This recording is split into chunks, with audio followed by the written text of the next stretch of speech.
channel back up correctly so it doesn't show you playing, like whatever it was before? Yeah, I adjusted it where it's in D&D. Okay.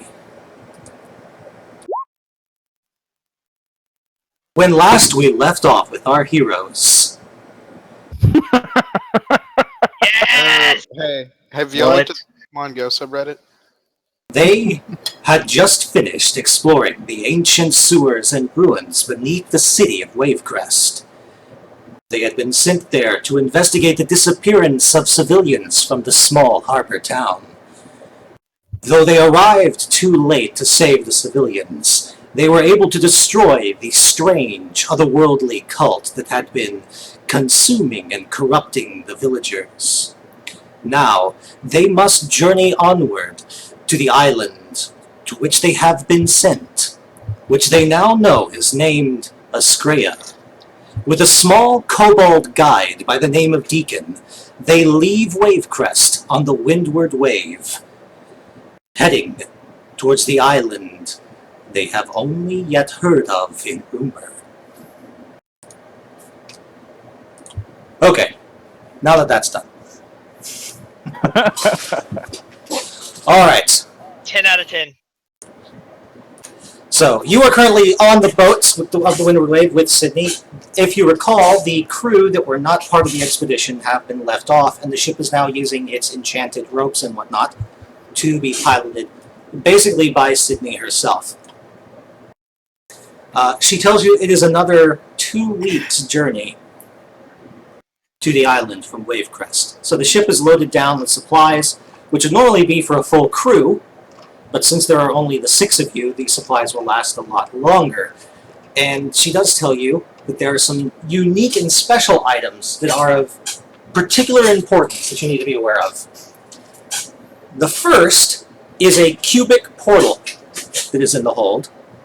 It is basically a square artifact that, when activated, can create a teleportation circle linking it and another location.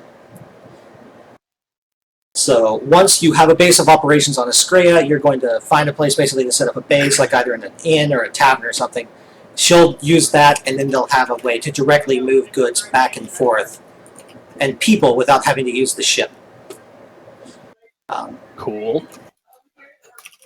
The other thing is that there are trade goods on the ship. These are not your standard, like, food goods. These are trade goods that are for, like, schmoozing the locals, basically. Trying to get them to, Yeah. you know... Luxury goods. Luxury goods, yes, exactly. Okay. And finally, she tells you that there are a number of casks of dwarven blasting powder, which is a very volatilisly explosive mining powder, because the island, from the distant views from the ships just in the area through their spyglasses, very mountainous. They think they might be able to do some mining on the island, and so they just went ahead and loaded the boat with some preliminary blasting. Probably, Silver, that's where you got the powder to... Yeah, I've been taking some of the powder for my own. Yeah. Sydney doesn't care. She says, whatever you're wanting to do with that, you're the hired adventurers. So... I am the engineer. So several days go off without a hitch. In fact, the first week and most of the second week passed without incident. You all basically spend the time to... you can question Deacon, who is also on the ship with you, since he is from the island that you're heading to. And Silver's been spending a lot more time below deck, actually tinkering than on his barrel. Okay. I'm probably going to spend my time down Ignore there that. with him, smithing. All right. I would spend a lot of my time up on the top of the deck, just watching the sea and looking at things pass by. Okay. Also, I would spend time in my bed, either praying to the Raven Queen or studying my religious texts. Okay.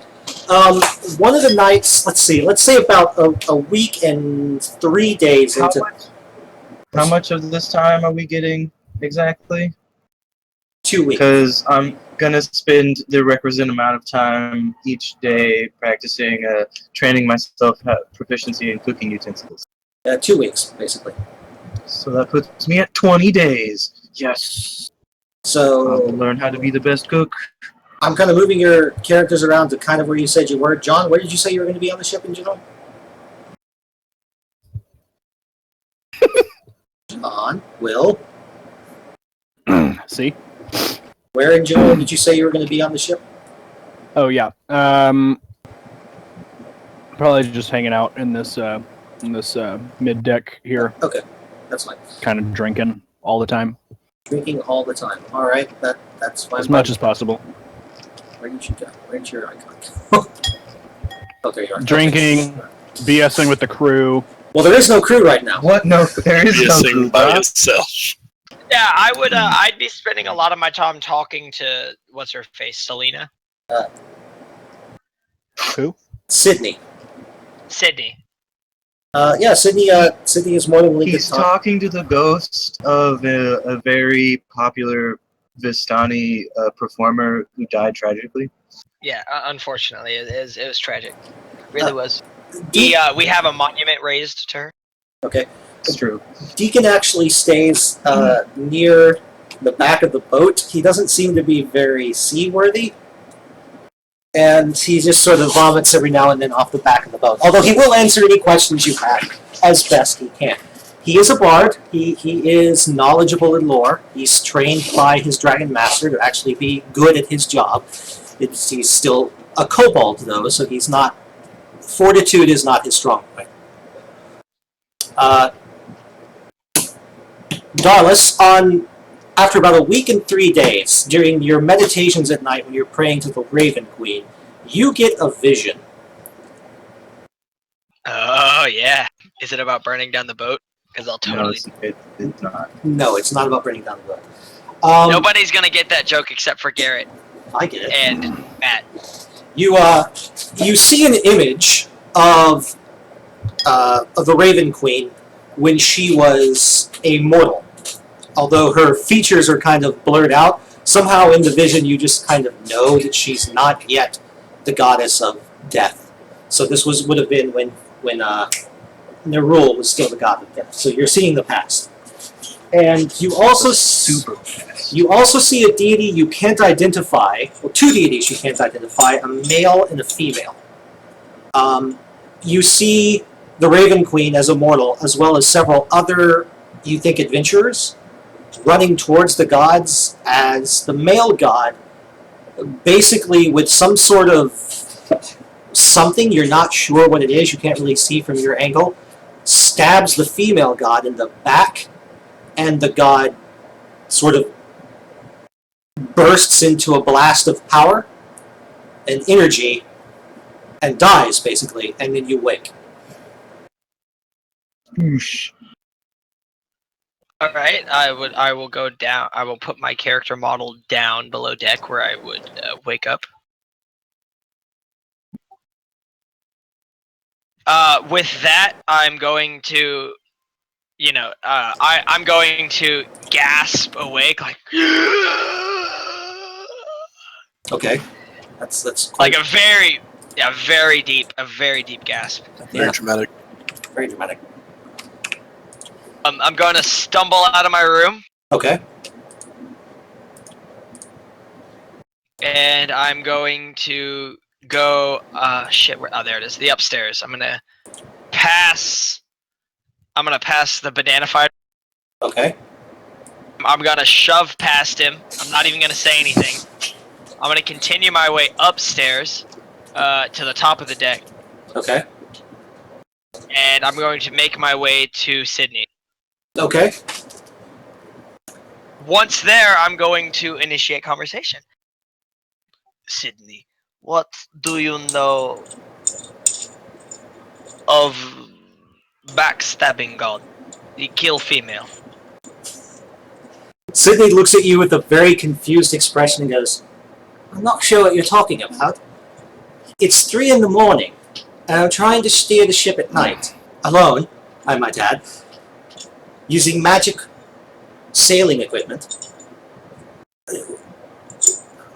you'll have to clarify what you mean by backstabbing God. I'm going to tell her of my vision. I'm going to basically explain that the Raven Queen's mortal saw with with a group of adventurers, saw one god who was male. I'm going to describe his features as best I can to Sydney. Explain that he stabbed what I can only assume to be a knife of some sort into the back of a female deity. Okay. Sydney, you have Sydney's full attention, and you also have Deacon's attention, because Deacon's still kind of hanging out on the back of the deck, so he's kind of listening in. I was gonna ask Deacon if she didn't know what I was talking about. She says, "I've never heard of anything like that, but I'm not a lore master. I'm a ship captain. The only thing I know of is an old legend that the god who created humanity was murdered in the Mythic Age. But perhaps that's what you saw." Was this god a goddess? Was this god of life female? That's lost to the myths of time, as far as I know. I'm going to look at Deacon and say, has your Dragon Master told you anything about this? When you look at Deacon, Deacon has a very serious expression on his face. Like, clearly, this has jarred something in his memory. Deacon says, Deacon not sure if he should tell you what he knows, because it hearsay, and hearsay bad in this sort of situation. I'm going to explain to him that I am a cleric of the faith, and this has been a religious vision in my eyes, and I need to understand the full diversity of what I'm facing. The gravity.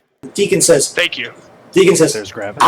Deacon not allowed to tell you many details. There are rules, very much above Deacon's pay grade, but yes. I'm gonna stop him there. Deacon, where is your master to stop you from doing this? You will tell me all of these details. It is imperative for the survival of humanity. You don't. Deacon is under Gaius. I physically can't tell you. I would die.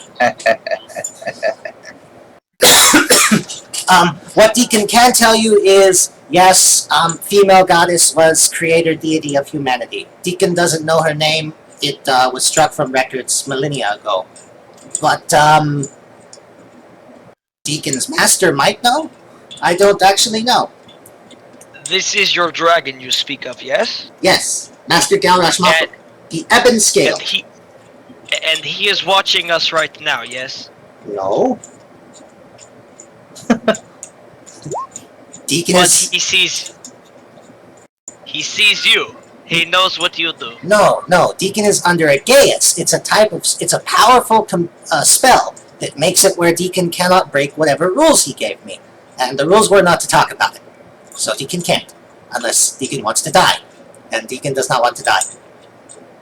Deacon, do you feel like sacrificing yourself for the betterment of humanity? Deacon feels like bringing you to his boss so he can tell you. I will also accept that. Sydney, or Deacon, would you please explain to Sydney where boss is? Boss is on island you're already going to. This is the island nobody has been to for decades, yes? Yes. This is spectacular. It's almost like it's a rundown of last week's ending. I thought I had 8 intelligence. No, it's not even that. It's just that I don't understand the native language. It's very hard for me to confide within my idea, confide my ideas into it. Convey my ideas with I've been drinking. It's very. God damn it! He also doesn't know his own real life native language. It's difficult when you're limited by not only the character, but the person playing the character. Okay, he's not as bad as John, so... That's true. That's true. It's true. Yeah, he can still construct John can't use big brother. words. My brother came down. Colton at least tries. Let's give him A for effort. He can. Oh my god. Alright. Everybody fuck off, and I'm gonna continue my role playing. No, you're good. You're good. I enjoy it. You just gotta understand. You just Deacon. I'm just role playing Deacon back to you. Deacon is a very. No, I understand. You're doing a great job. We're just fucking with you, man. Shut Calm the down. fuck up. Everybody shut the fuck up. We're enjoying Shut the this, fuck Colton. up. No way. Why are you so angry? We're enjoying what's happening right now. It's actually really, really good. Yes.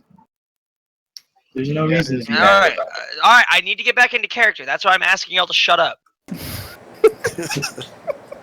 You could just ask us to give you a moment. Are you okay, cleric man? You look angry. I just wish I could understand the severity of situation. Well, Deacon's not sure. There's things that Deacon really isn't told in full detail. But Master would know, and he's the best person to ask. I understand that. Sydney, how much longer do we have travel? Sydney looks at you and goes, If all goes well, another 3-4 days, I can see the mountain, the beginning of the island in the distance. It's got a very large mountain on it, but the winds here are relatively calm and it's slow going. Deacon, where is Dragon Man on island?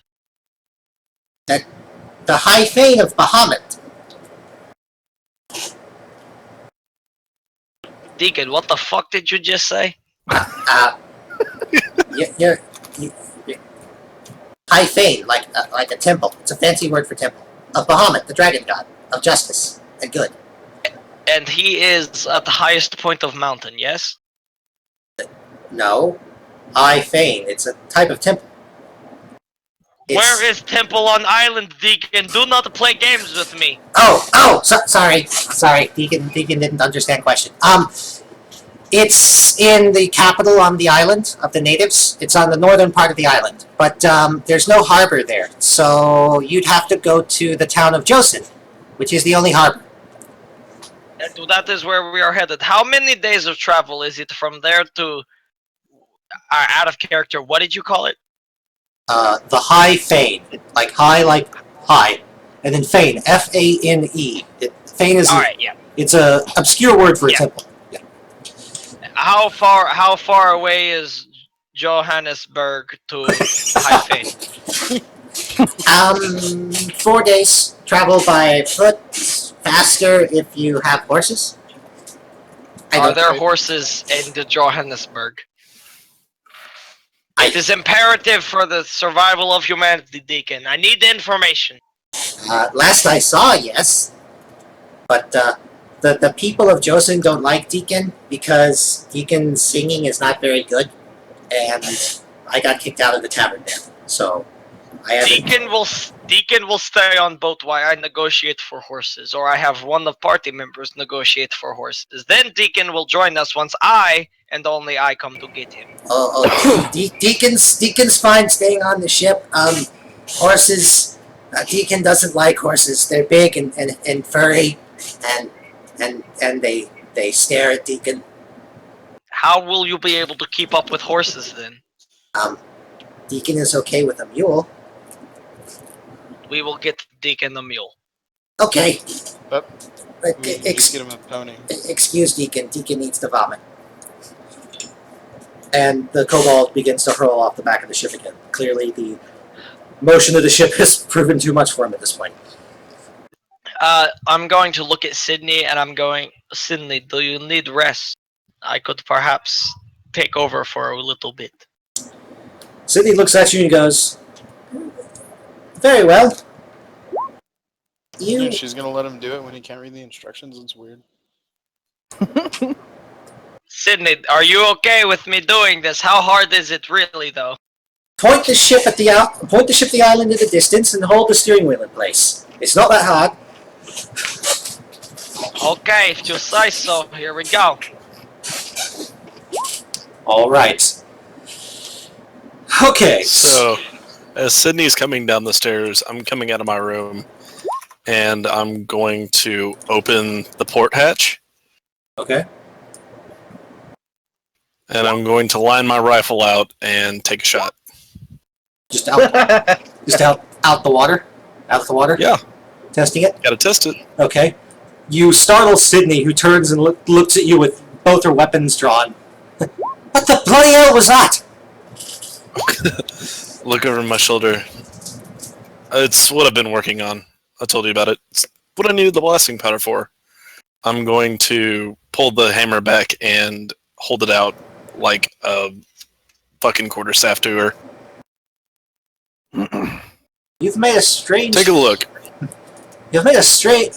Well, it's a fancy magic staff. What... I'm not sure... What was it supposed to be? It's not magic. It's physical. It's based in science. Take a look. You put the powder in here. The blasting powder. Remember the blasting powder? I remember the blasting powder. So you put some in the pan, and you take some of the powder, and you pour it down, and take some wadding paper, whatever. Ram it down the bottom. Be sure there's a nice tight packing, and put a ball or bullet or whatever you want to fire down the barrel. And then you point it in a safe direction, pull the trigger, and it ignites and explodes. That is both amazing and terrifying.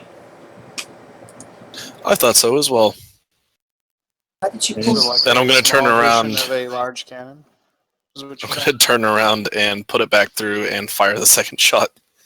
I will come poking my head out from wherever direction my sleeping quarters are. What in the seven hells is going on?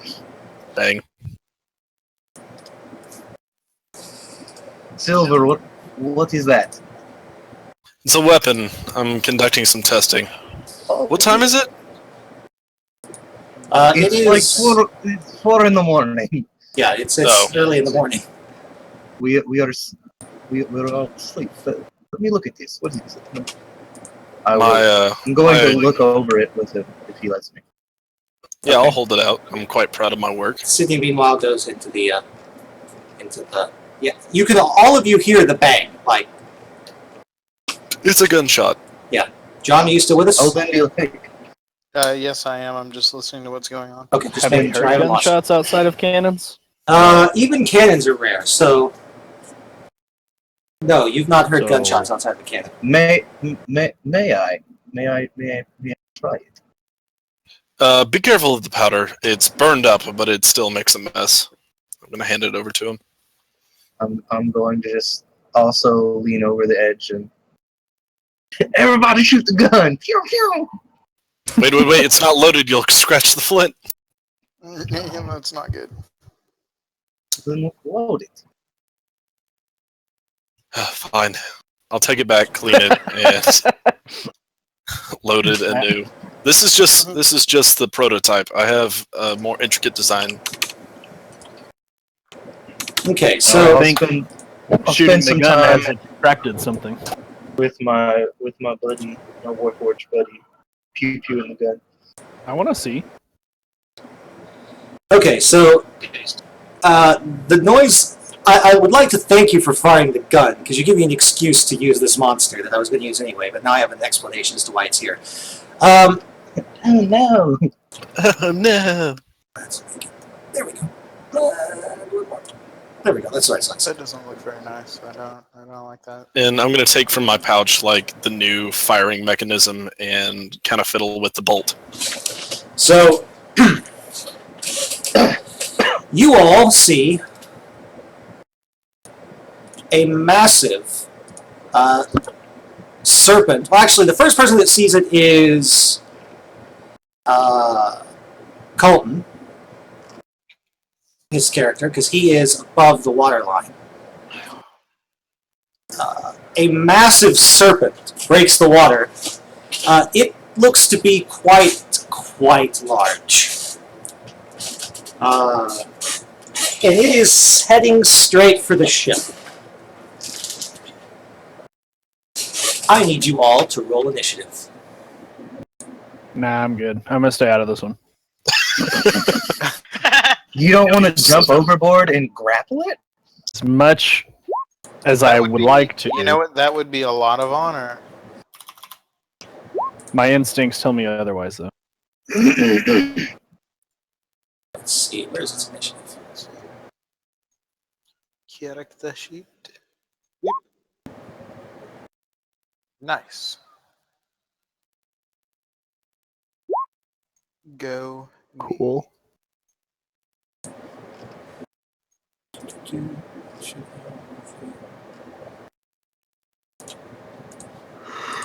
Oh, what? Somebody got ahead of me?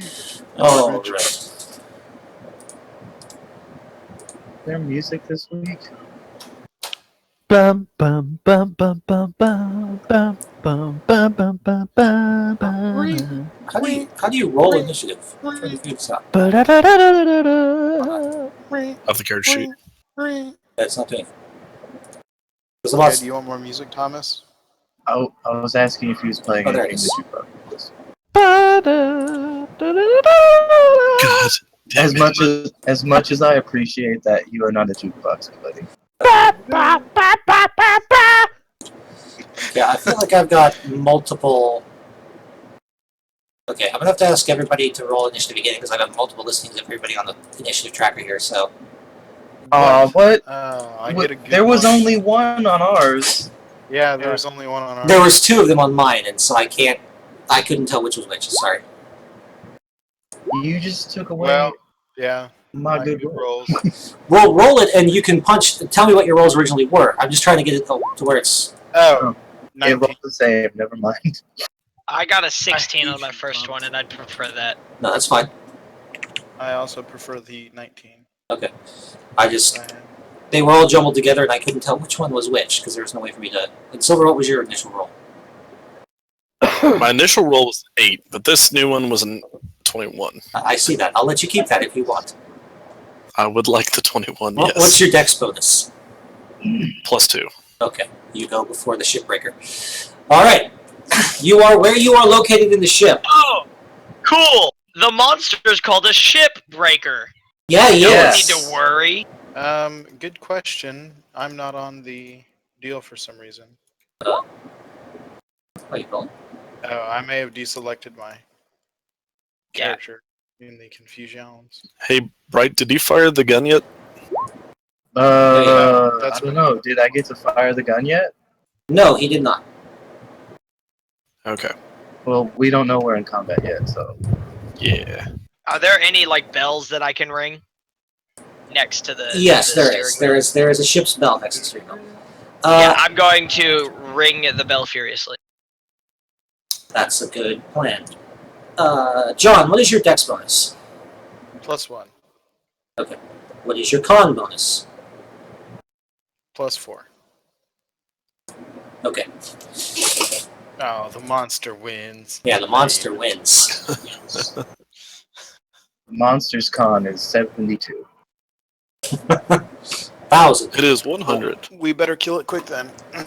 All right, so close that. I'll be right back. I'm gonna go get another drink. Hang on, gentlemen. It appears my roll 20 is locked up. Oh no! Let me sign out and sign back in here.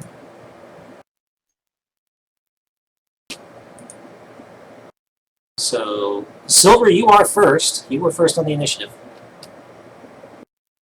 Since I don't know anything's going on, I'm going to take the other parts of the new rifle and start assembling them from my toolbox. All right. The actual rifle, not the test one. Gotcha. There we go. The one that I had the stats for. There we go. Now I can see. Okay. That's good. All right. So, that's your turn. Yeah, that's all I'm doing is putting it together. All right. So let's see. There is. It's not next to the boat yet, so it doesn't use its multi-attack. Instead, it's going to ram the ship. Cool. And Awesome. We're all gonna die! And Colton, you have control of the ship right now, don't you? Unless the ringing the bell causes me to not have control of it, then yes. I mean, you're the one at the wheel. Like, Yes, I am. okay. All right. So, as an action, the creature, it's an automatic hit against the ship. The pilot. Yes, automatic shit. Automatic hit against the ship. The pilot of the ship must make a saving throw for the ship. You may add your let's see. You may add your proficiency bonus to the roll if you wish, which I'm sure you probably do. Yeah. What roll do I make? It is just a flat d20 roll. +2 because finished or your proficiency. We'll make it a strength roll.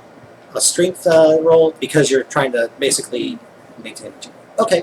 Okay. Oh shit. That's good. Yeah, can I go with that flat d20 instead of the strength? No, that's fine. You're good. You're good. You all of you feel the ship clearly impacted by something, and Good then thing I'm short. And then the bell ring. yeah, and then the bell rings, and you all hear a bestial roar.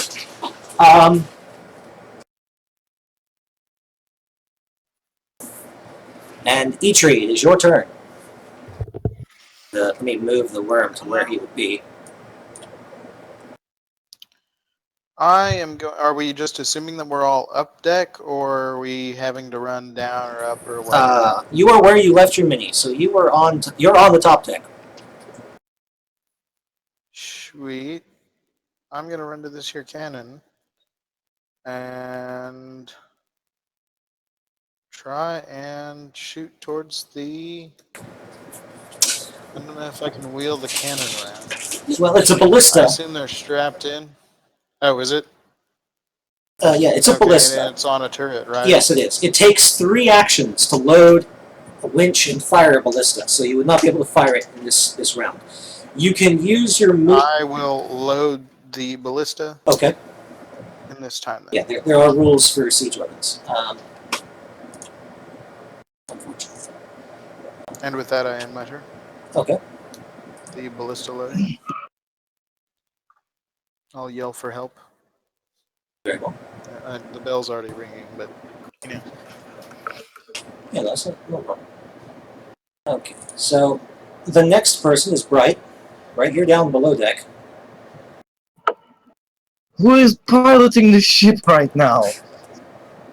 Is it actually like up on the boat?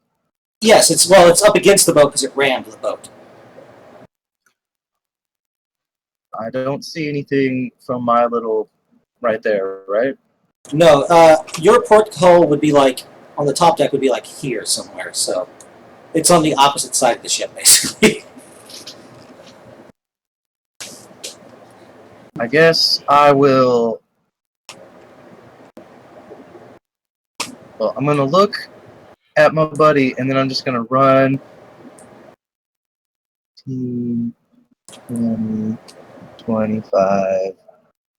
Yeah.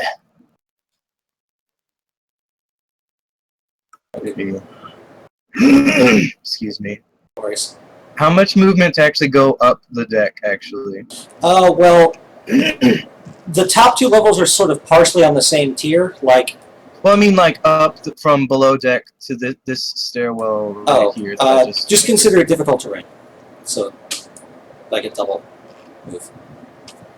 Okay, so that would have been 25 halfway. Use my action to dash.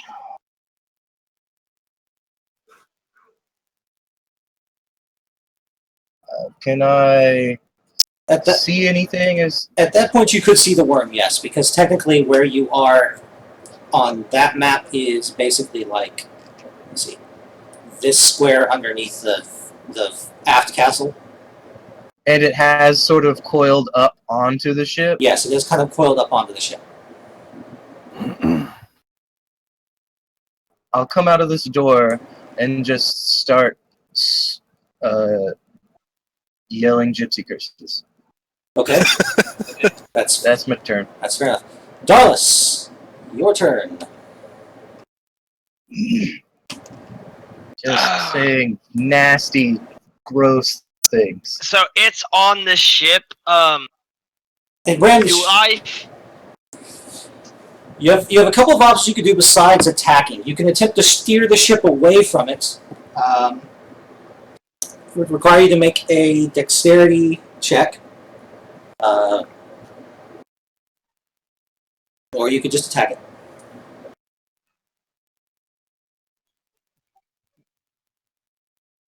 As a bonus action, I'm going to throw Hunter's Mark on the beast.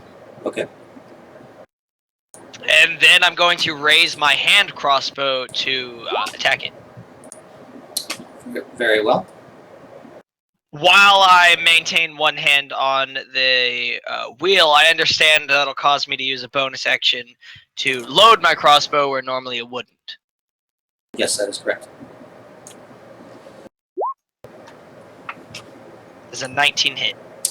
So 19 hit it? Yes, a 19 hits it. That's 8 piercing damage plus a 1d6. 8 piercing damage plus 1d6, okay. Which is 3, so for 11 damage total. And 3 additional, okay. There we go.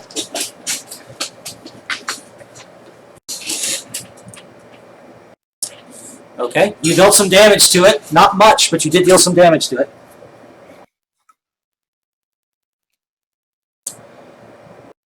All right. Let's see. So after that, I'm so glad that Silver got to load this thing, and I haven't shot it yet. Right. all right. So Will. Oh, wait. This thing an apparition? No, it is not. Okay, just making sure. It is a dragon. Cool. It's a very powerful creature. It is not. It is a sea serpent. It's an aquatic dragon, basically. It is, So how far did I get into assembling the weapon? It's all modular. we'll say you got about halfway through before the thing attacked. Okay, can I do it on the move? You've gotten far enough in tech to make a modular gun design? I'm very, very advanced for a mechanic. He is a modular robot. Well, type. I'm running after. I'm following after All right, Gypsy. that's a good way to do it. You come up to the door being open, and I'm standing there, letting out just angry gypsy curses. Actually, that's.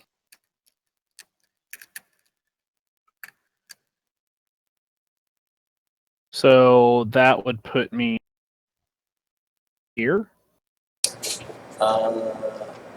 more or less. Yeah, underneath, but yeah, like on the lower deck. But yes, Like right here.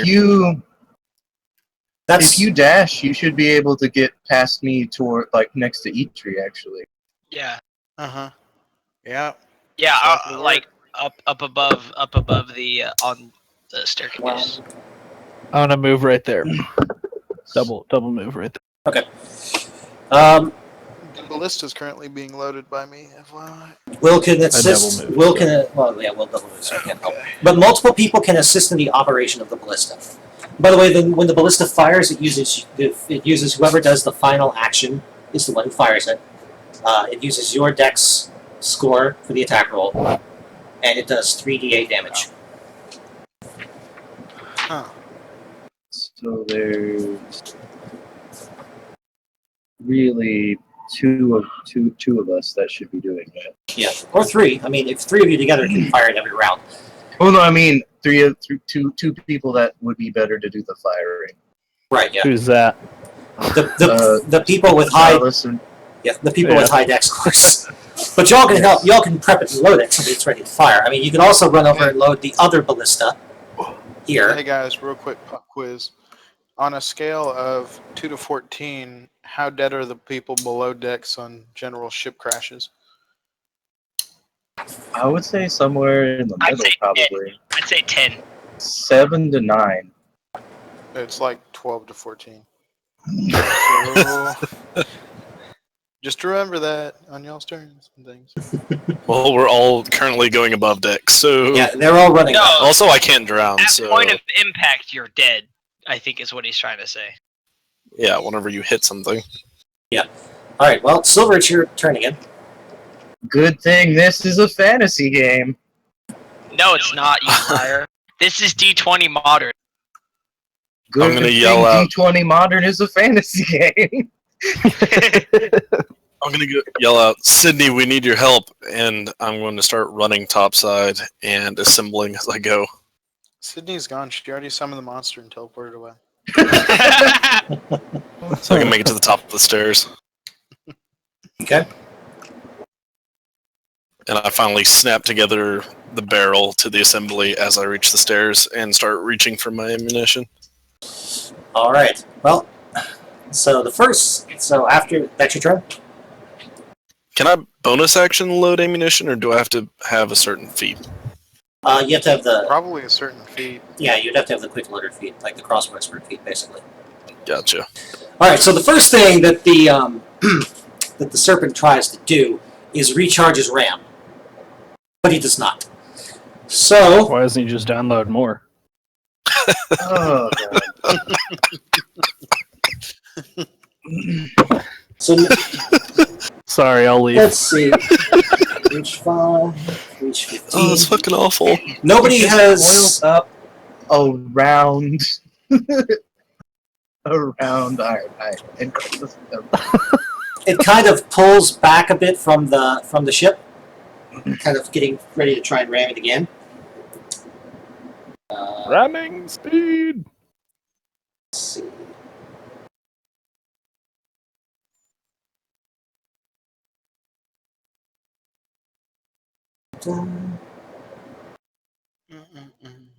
It's going to. Hey, Dorfin number 2, what's your dex, by the way? 14. Does anybody know if aquatic dragons are necessarily wise? I don't think any of us know anything about them. I think I recall them being very wise. You should try and talk to it for a long time. No. I'm thinking about using the spell command. Oh yeah, no, there's no way this thing's smart enough to resist that. It's probably really low CR. Colton, roll me a nature check for that. Okay. You feel like if there was an apex of the water, this is pretty close to it? You feel that dragons are naturally magically resistant creatures that probably would resist mind control effects like that. Oh. Or at the very least, it would be hard to catch them with it.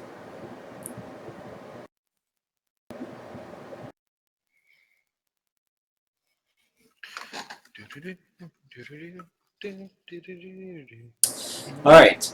Eitri, it is your turn. I'm gonna start pulling back that ballister Okay. so that the other dwarf, I'm gonna kind of get in his position to the side Gotcha. as I cock and load this. I'm gonna let him fire it. I'm gonna tell him as such that everybody else is kind of futtering around. It's up to the dwarves to take it. Okay. Aye. Once again. As you're doing that, you see the serpent kind of swim around, and it's clearly trying to get a good angle on the ship, but it doesn't look like it got a successful lineup yet. The ship is still moving. You also you hear a 300-pound robot man thudding up the stairs. I'm not fucking around. You hear me, cursing, and I have a gun in my hand. Well, speaking of that gun in your hand, Brian, it's your turn. Do I have a line of sight on it? You do. Its head is still above water. If I were to say... So this ballista is prepped, right? It is prepped, yes. Yes, it is. And it's aimed at the thing, Yes. for the most part? For the most part, yes. I'm just gonna run up and say, "Excuse me," and fire the ballista. Excuse me. All right. It Fires and missiles. Fire all the missiles. D20. Do I get to add proficiency or just dex? If you are proficient with crossbows, you can add your proficiency. So that they're simple weapons. So yes. Yes. Okay. I mean, So it's D20. it's just an oversized crossbow on a stand. I mean, you've got a pretty good idea of how it fires. It's That kind was of a shit little bit- roll though. I feel like it's a little bit more complicated than that, but I accept anything that benefits us. Technically. Does a 14 hit? No. That's a It's shit roll. the ballista bolt skips off of its armored hide like a twig. Did you just waste 2 of my turns instead of letting my dwarf companion fire that? Wow. Well, More gypsy curses. what I is can't even believe it. what is Will's character's dex? 14. Bright has a higher dex than Roll. this, I think. William, roll a dex so we can see what it would have been. Alright. Watch it be a 1. Watch it. No, it's it. probably gonna be like Is it a a- 20. It's just a dex. Just general dex. Dex Yeah. plus. Yeah, Man. Wow. that's what that was. Well, plus is proficiency actually, so it would be even higher. Wait, Yeah. 20. That's 23. why I said excuse. Hey man, I hit it. It just bounced off. Shut up. The dwarf duo has been stumped again by the gypsies. How do you Regular factor? thing. Is my proficiency +3 now? Because No, it's still plus 2. It's still plus No. 2. It would just be that's your dex modifier. right. You roll 23. Yeah. 24. I thought you said +3. Yeah, This 23. is Yeah. the part of the story where I slowly become disenfranchised with any weavers of the black arts. Okay. So, What do you mean slowly? You're already super rude and racist already. It's mostly cheerful banter. up until I'm this gonna ask if that's all you got. point. Wait, who? hang on. I'm asking. I a don't know gypsy. what happened. I hit it. Okay. You saw it. Well, Interesting. So, Sydney's doing a thing. to quote the late and great raid leader of Berlin WoW days, hit it like you mean it. Hit it like you mean it. Hit it Hit very like you hard. mean it. Oh, my raid later used to say minus 50 fucking DKP. It sounds like we had different guild experiences there, Colton. why is Pretty great. Running raids, getting DKP. It's pretty great because this is a dragon, so that actually makes sense. Okay. Let me try that again since she wasn't doing that right. Can we start a counter for that minus 50 DKP on that? I have no idea what you're talking about, nor do I care. Okay. Colton started a DKP Yeah. roster. Okay. So we can bid on loot later. So y'all hear the grate behind you flip open as Sydney just sort of jumps up from the hold to the main deck, not even bothering to climb up the ladder. That would be a very good idea. Wish I had thought of that. Well, not all of us would actually be able to do that. She sees the she sees the serpent and goes, "Find the Laura's wave, a shipbreaker!" And immediately That's the most helpful thing that's happened tonight. yells to Darlis, "Get off the wheel, you daft bastard!" Are you being swatted, Matt, by one of your viewers? What do you mean? Because we can hear the police sirens in the background. Oh, I don't know. I'm going to call back to her. I'm gonna say, is there a problem? Do we have problem? Sounded like Clint Eastwood. when She he said. was She talking. basically said, as You have a problem. she runs up to grab the wheel from you with her double move. She basically looks at you and goes, "I'm scared. You fight." I'm going to give her the wheel and say, "What? I was just doing what I was doing until you got up here. It is not my fault." I was doing what I was doing. That's awesome. She gives you a look that's like clearly like, that's fine, just go. Just get the fuck off my wheel. And it is your turn. Okay, now that I'm off the wheel, can I load my crossbow with a bonus action? As long as you cry to do so. Yes. Technically, the loading of a crossbow is part of the action. You just can only fire it once Yeah, it's per turn, unless you have. Well, the it feat. would have been an action because I was on the wheel, but I'm no longer on the wheel. right. Yeah, he was using his action to steer the ship, which he's no longer doing. So no, you can just fire your crossbow. Your loading counts as part of the attack.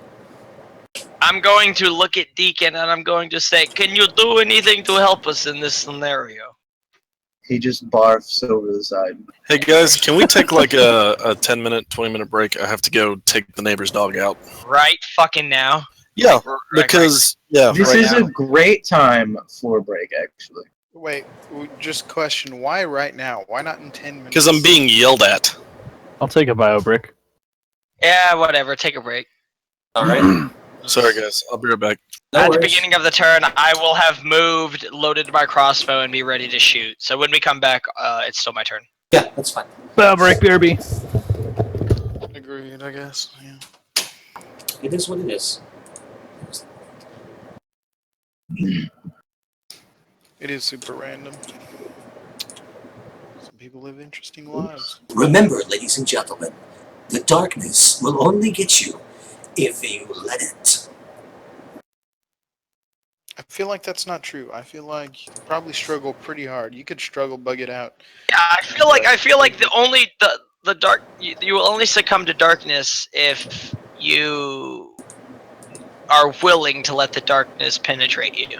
That is In your super butthole. not true. In your Yeah, butthole. That's 100% not true, unless you're called, in which case you've accepted it already. That is 100% accurate. I have accepted the darkness in my butthole. So, what do you make on your ASVAB? 98 out of 99. Nice.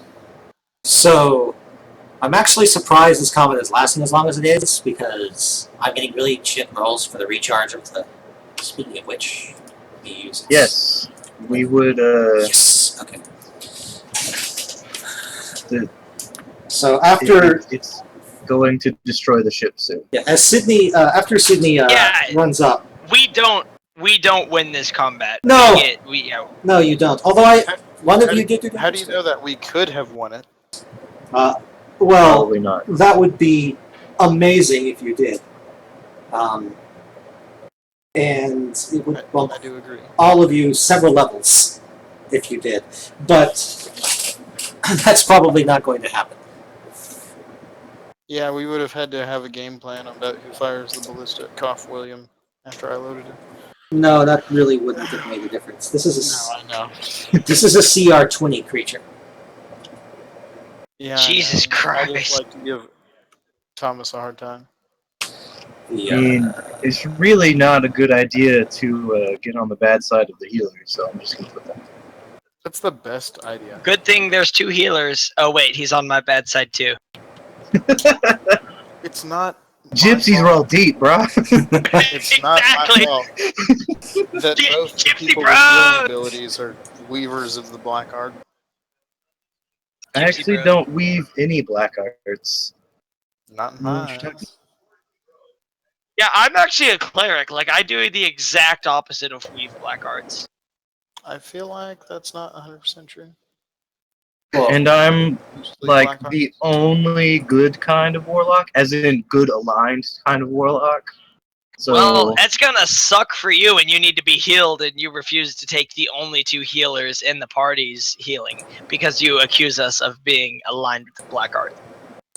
It may not be bad at all, actually. I've done pretty well so far with not being dead and healing myself. That won't last forever. you, Yeah, I know. You- Eventually, I'll have to come to terms. I'll have You- to you have hire a done- low-level cleric to heal just me. Okay, I mean, yeah, go. Meanwhile, when we last left off with our adventurers, they were fighting a giant serpent in the middle of the ocean. Can they survive? Tune in next week. Hey, so what do you think? Hey, John, Hmm. do you think you're gonna play on Tuesday with a new campaign? That I don't know at the moment. I'm not Okay. sure. Okay. I don't know if I'm gonna have time or not. Like I may, if Jim is actually gonna be running it. Yeah, no, he is running it. Who? It's me, Garrett, and Matt at the moment, and he said his party will be a maximum of 6. Yeah, but that still gives us room for 2 fuddy duddies. Yeah, not very many people are coming right now to the store, except like the other DMs. So it would be like Really? it would be like Robert may join in on the table. Yeah, Robert said he may join. Which one's Robert? The flamboyant one. Huh? the flamboyant DM. Oh, I can't handle him. Why not? He annoys me. Really? He was actually pretty cool at the table when I played with him yesterday. He is cool sometimes, but other times he's like, he's just too over the top ridiculous. You know, he could have said the same thing about Mark, the because we had the DM who tries to kill you. The little guy? Yeah. Yeah, we had him, and all game all he was trying to do was kill Robert. Really? How'd that Yeah. go? I saved Robert several times. Nice. Awesome. So Mark got his first taste of what decent party feels like. Oh, tell him how we pulled that last combat out of our fucking asses. Oh my god! Matt and I. Alright. It went down from single party wipe. It went down from full party wipe to Mark was like, fuck, you guys win. Okay, In one turn. I'm sorry, in 2 turns, it went from Mark cackling like a fucking gypsy maniac to fuck, you guys actually won. okay, so Matthew, relay me the details of what happened. All right, so we get into the what's obviously the boss encounter of this short module. We're in like a crypt, and I'm looking at the character at my character sheet, and I have like 3 spells left. One of which is a level 3 because I'm playing a cleric. He was playing his druid. It's level 9 druid. So And wait. Before you go any further, I do not have another AL. I do not have another AL legal character, so I had to play with Amelon or A. Melon, as y'all know him. So I was a level 9 druid and and 4. I'm sorry. 5 level. Yeah, 5 level 5s. I have 1 5th level spell slot, and then Matt, take it from. Okay, so I'm looking at my spells list, and I see that one of the cleric spells I had prepared was Beacon of Hope, which is a 3rd level spell. Beacon does 2 things. You choose any number of your allies within range, and they then get advantage on wisdom saving throws and advantage on death saves. And on top of that, any healing spells cast on them are maximized. Oh. My 1 5th level spell was Mass Cure Wounds, which is 3d8 plus my spellcasting modifier. So here's what happens. The first round goes down. I'm at the bottom of the initiative. Colton's at the top. So he takes his round, he does, I forget what you do the first round, but it wasn't really... I cast Fairy Fire to Oh, that's give us right. advantage. That's right, I cast you did. Fairy Fire to give us advantage on the enemy monsters, and they all failed. Jim was also caught in the blast, but he made his roll. So it worked out perfectly. All of the enemies were tagged for advantage, and then our party member was not. Nice, perfect. So then the Banshees go, and they do this Banshee wail, right? So if you fail the save, you are dropped immediately to 0 hit points. If you make the save, you take 10 damage.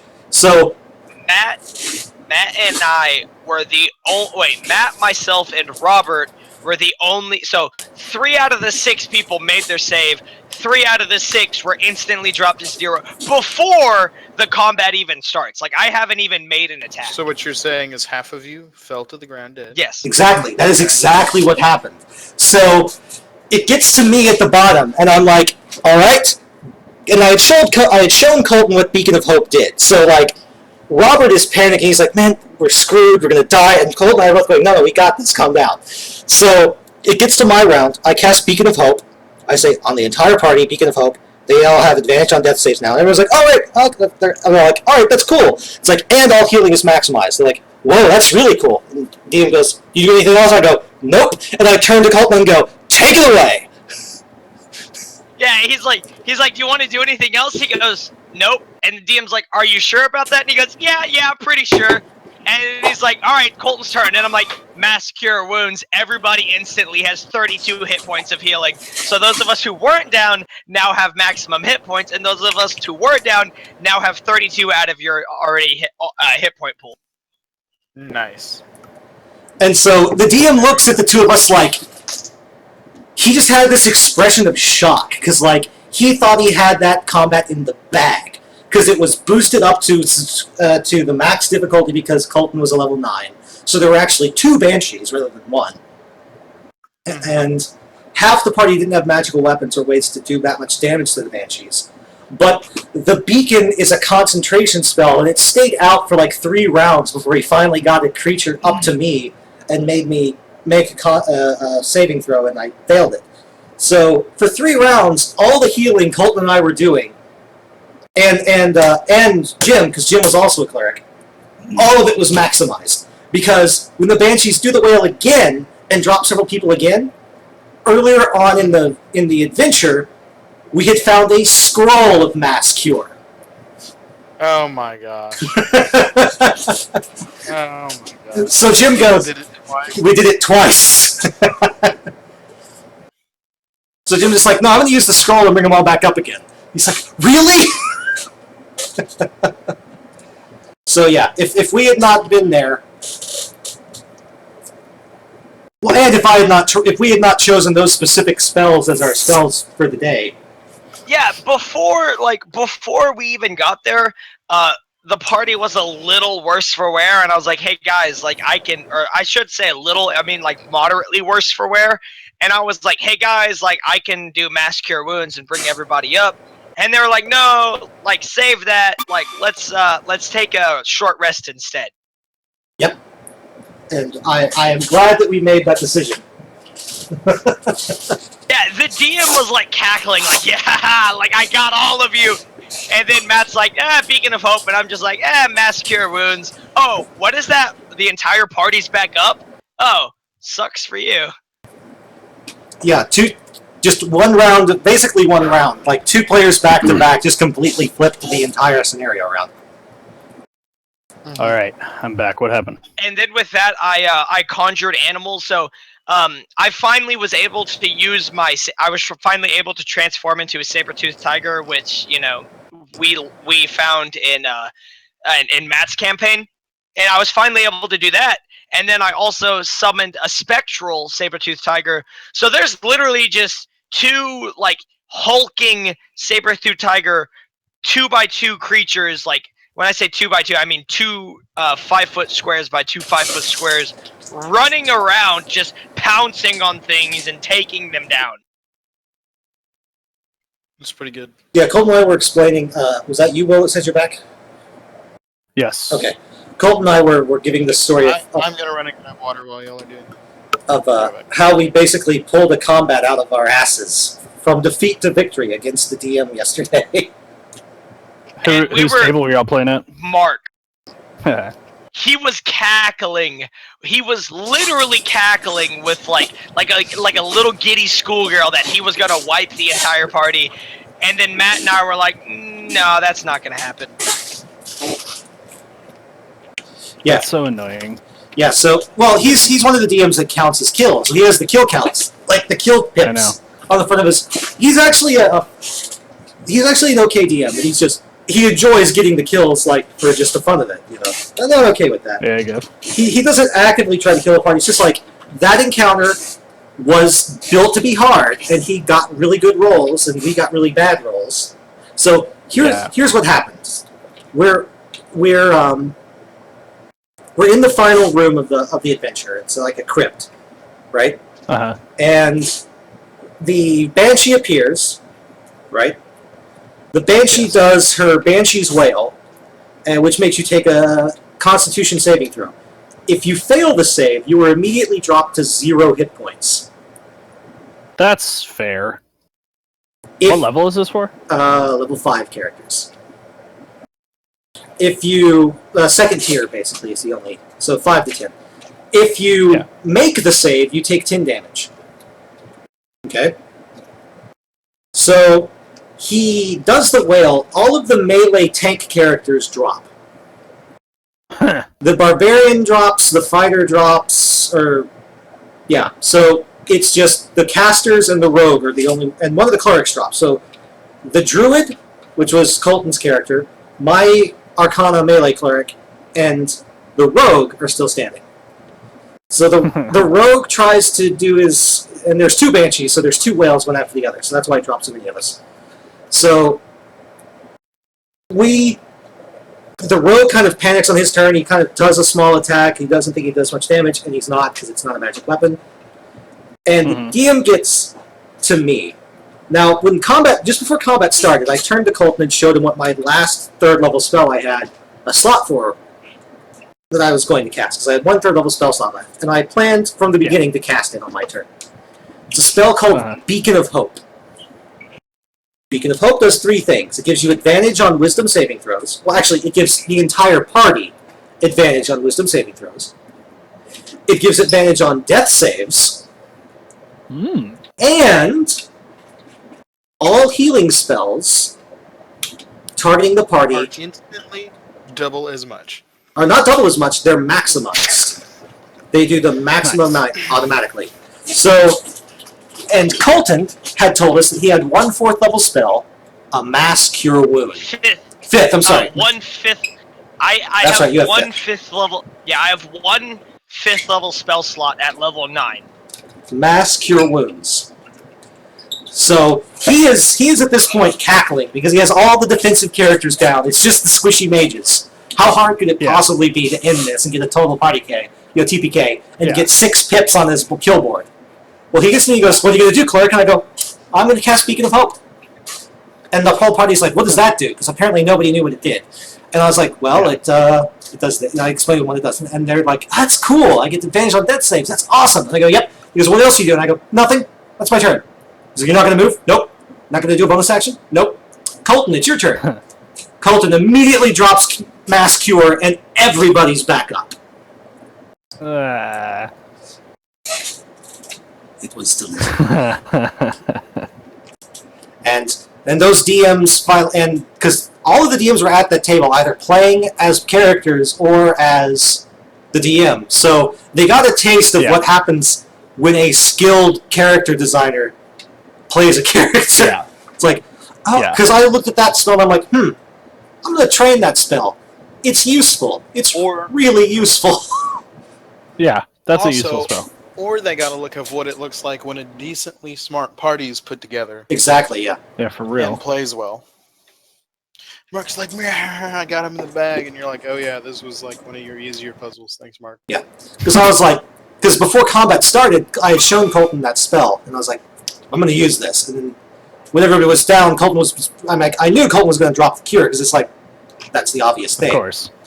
Right. So I'm like, This is happening. yeah, and I'm like, So even the far out oddball, like you knew exactly what was going to happen. Yep. So and then it was just keeping everybody alive with the maximized healing, which lasted for 3 or 4 rounds before I was... Yeah, because every turn of combat, he would drop the fighter, like, pretty much to nothing, and I'd be like, cure wounds. Like, I would just run up to him, touch him real quick, go back into Sabretooth form. Alright, that's my turn. Next turn, he gets back down to 0, drop out of Sabretooth form, touch him, go back into Sabretooth form. Alright, that's my turn.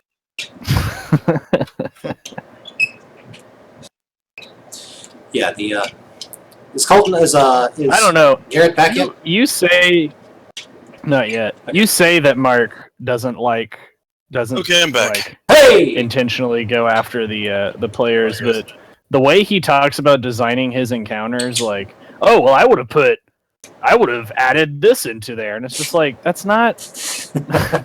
I mean, it's like literally every single encounter can't be a special snowflake, like ultra hard mode monsters nested inside monsters. like- He wants to DM Dark Souls. It's okay. yeah, Right. He doesn't. exactly what it is. You know, he doesn't actually do that in the AL games because he does follow the AL rules. Like you're not allowed to modify the encounters in AL. So Well, that's good. he doesn't do that in AL. In his home campaigns, though, because I've heard them talk about his home campaigns, he totally does do that in his home campaigns. And I would never play as a player in his game in a home campaign. All right. So anyway, everybody's back. Darlis, you were about to shoot the serpent. We now. I took an entire shower in the time that it took you to get back. Well, it's funny you say that because I actually cleaned a whole living room in the time it took you to shower. 'Cause the dog decided that was not a part of the agreement. Well, excuse me, I can't just throw up on a carpet for like a day. Is it your neighbor's carpet or your carpet? Neighbor's carpet, still. Then yeah, What? You can definitely do that. It's your neighbor's carpet. Fucked up. What do you think I do at Will's house? It's real fucked up. Will, you need to think about your friendship. Yeah, we let John keep the dogs. We come back. There's like it's like that scene from Jonestown Community. the morning after? It's like that scene from Community when we get home. So You walk Alright. through and there's fire everywhere. all right, Anyway. all right. We're already behind 2 hours. Let's go. yes. Why do you have to go to bed early? No, I was just pissed that we didn't start at 7 because some people forgot about the prior. Bro, you can't be Exhausted- mad about it. You've exhausted been late for 2 weeks in a row. I did not. Valid point. I did Also, not know we started at 7. And now, Also, I, Neither did now they, I do. So, okay, we're good. Beyond all that, you also have to remember. That's a that hit, not only Darlis. that, But Colton, you have to try harder to be rememberable. Oh. All right, that's 9 Ouch. damage. That's 9 damage total. 9 damage. Okay. There it is. 9 damage total. All right. Laughing at Whoa! What happened there? Hang on, gentlemen. I need to Nope. correct this. Shit. There we go. Okay. I somehow set his health to null. That was weird. Ulfgar, Ironhide of Clan Ironhide. There is a giant sea serpent. One giant sea serpent, yeah. I will help reload the ballistae. Okay, that's 2 actions on it, so 1 more action to fire it.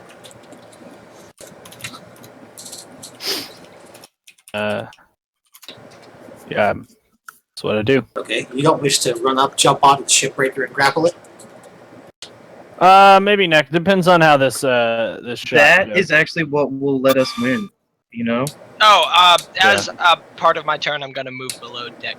I'm sorry. like 99% sure that I can't grapple that, but The main deck. I mean, you What size is it technically? gargantuan. yeah. Well, I mean, you can climb on it. So You could do Punch it in the eye. You could totally Punch do it in like the eye. you could totally do like what is it? Dragon's Dog, but jump onto it and climb up to it, and try to attack its weak point. like some like some Or the newer Monster Hunters, which also do that mechanic. what was that one game? Shadow of the Colossus. Yeah, Javelin Colossus. Some of Yeah. Yeah, no, I just load help with the ballista for Okay, a turn. that's fine. We'll That's fine. goes. All right, so then it is Silver's turn. Okay, so can I load and fire in an action? Yes. Yes. Okay, so I'm gonna run forward, kind of vault the railing just to get to the bottom of the stairs past Darlis. Where are you? All right, Garrett. I Oh, there. hear you listening to Steam Powered Giraffe in the background. Yes, you can. It's good, man. And It is though. It I'm is going really to good. take my shot at the gargantuan thing. Give me I am proud of you for listening to And them. roll a natural 1. I can actually tell you're listening to Automatomic Electronic Harmony, aren't you? I just want to know what's your damage. Ooh, that would have been good damage too. That would have been good damage. Sometimes Colton and Garrett both disappoint me, not as players, but as human beings. So I guess the firing pin just doesn't even hit. I'm gonna look down at my rifle. Well, How about your roll? Oh. yeah, I rolled a nat 1.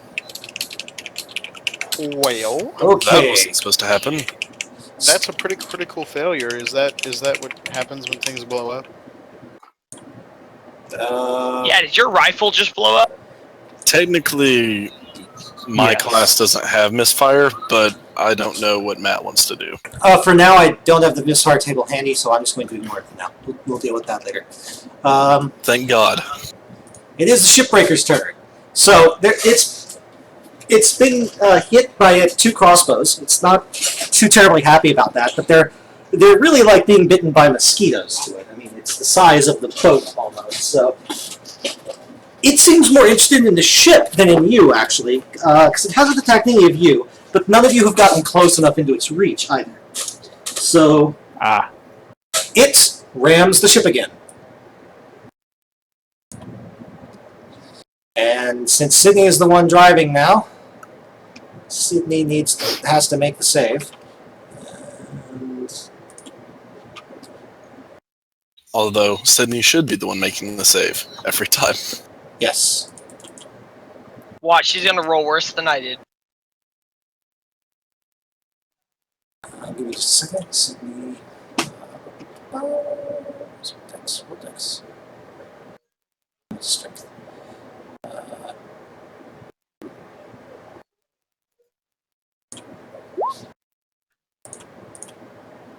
Oh, that's not good. She does get a proficiency bonus to it, which would make it a 14, but that is a failed save. You all hear the ship's Oh, fuck. You will hear the ship splinter and crack. And Sydney curses in the halfling tongue. Alright, it is Eitree's turn. I'm just gonna tell everybody to just start praying to whatever deity they worship and making amends because we're about to die. You're actually... So you're right next to the... those of you who are next to this thing on either the 2 map levels that show it, here and here, you all can hear water rushing into the ship. Yep. Fuck. Sounds about right. Map out. Let's make this- Now, remember, guys, what I said about before about being below decks and most likely dying? all of you are I technically need... technically above deck right now. The top 2... Well, no, I know that. Yeah. What I've got to say now is, I'm going to need y'all to change what you thought about that. I'm gonna And go need fix the Garrett thing and below Colton deck. to go fix the thing below deck. Forget everything I said up to this point. Nothing else matters. Well, it's your turn, so Dwarfs, what are you doing? The crossbow is... The ballista is ready to fire. I'm going to fire it. 'cause Okay. I'm awesome. It's a dex roll plus your That sounds proficiency. awesome. So it'd be dex roll plus 2. So just a regular D20 plus 3. Yes, whatever you're... And that is a 16 on the die. 16 total. It's a 13 plus 3. Yeah, correct. That is a miss, unfortunately. The ballista bolt ricochets off of its armored hide. Somehow the tiny crossbow bolts are getting through when the big ones aren't. Maybe they're passing through... Maybe the smaller bolts are passing through gaps in its armor. Yeah. Damn, it's Can't do almost that. it's almost like the cleric is like a huntress. Damn. Can't do much better, can you there? Yeah, well, after you screw in the luck with your gypsy curse, there's only so much I can do. Bright, Besides, the other gypsy with all the luck isn't shooting the thing, it's your turn now. Master. Alright, what should I roll to shoot this here fancy McGunner that I have, that I'm holding? Garrett, what does he need to? It's Wouldn't that be It's- Dex? well, technically, because he's not proficient, it's straight Dex, right? Yes, it's just Dex without his proficiency bonus. Yeah. Let's see. So that would just be no proficiency. Instead. You gotta roll at least a 22 Nope. on No, that's another 9. Yeah. I don't like how every time I've rolled something tonight, it's been the same thing over and over. it is weird. That is weird. Do a couple of rolls real quick just to like break up the monotony. A die cheating program that has gone awry. There we go. More low numbers. There's another And 9. another 9.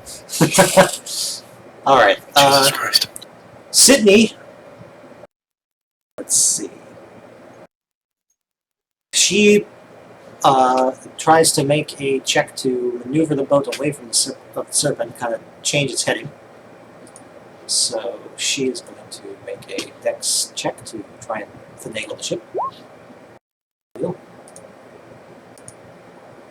She does succeed at that.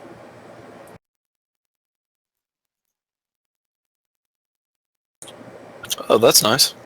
Although it's technically it's technically like out here. So I was going to put it back here. Wait, what the fuck? Oh, okay. I was like, what? I'm saying in position to the top deck it would be like here now, because she's pulled the boat Okay, away. yeah, that's fine. So long as it's not in the ship, I'm fine. No, it's not in the ship. I was going to put it off to the side here, and it's in range until it tries to ram the ship again.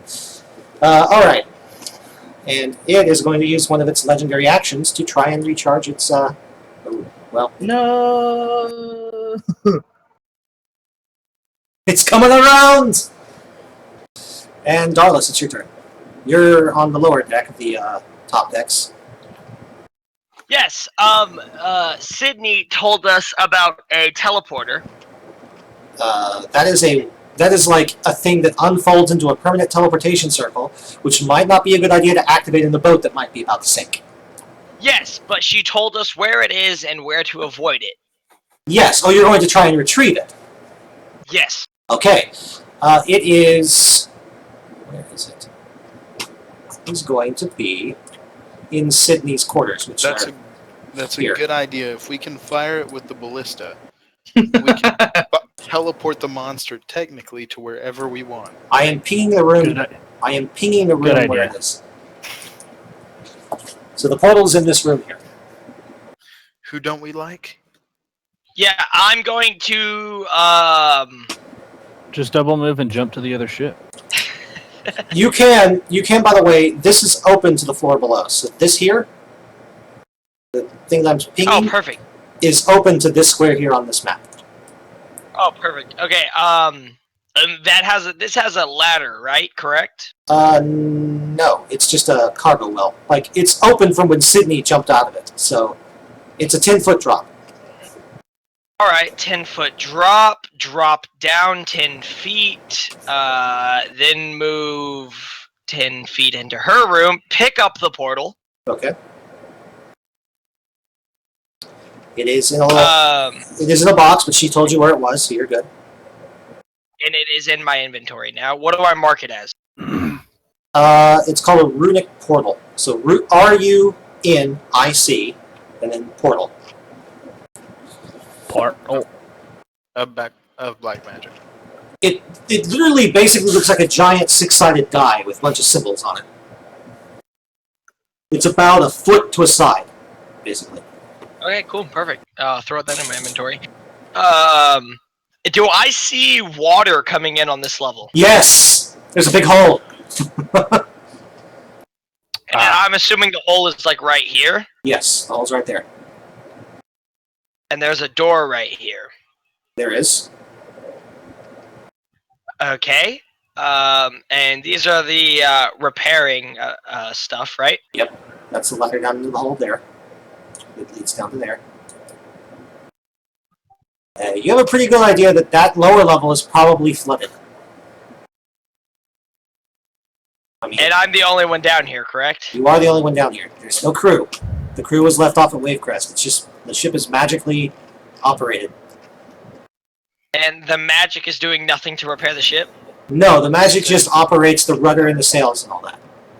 Well, that's bullshit. It basically allows. We should put in some fail safes. Is there any way that I could convince you to dive to get the quintuple bach out from the hold? I am the failsafe. I am. God, I really wish the party would come and help me, but you know they're kind of. Well, it's not my turn yet. Yeah, I'm going to go right here, and I'm gonna end my turn because that's a double move, and that's like 60 feet. Okay. Will, it's your turn. Wolfgar Ironhide of Clan Ironhide. Yeah. All right. Well, Yeah. we still arming this ballista. Choose your Yes. destiny. Well, what step are we on? The ballista was just fired, so you're at 0. So we're at 0. 0 actions. So you.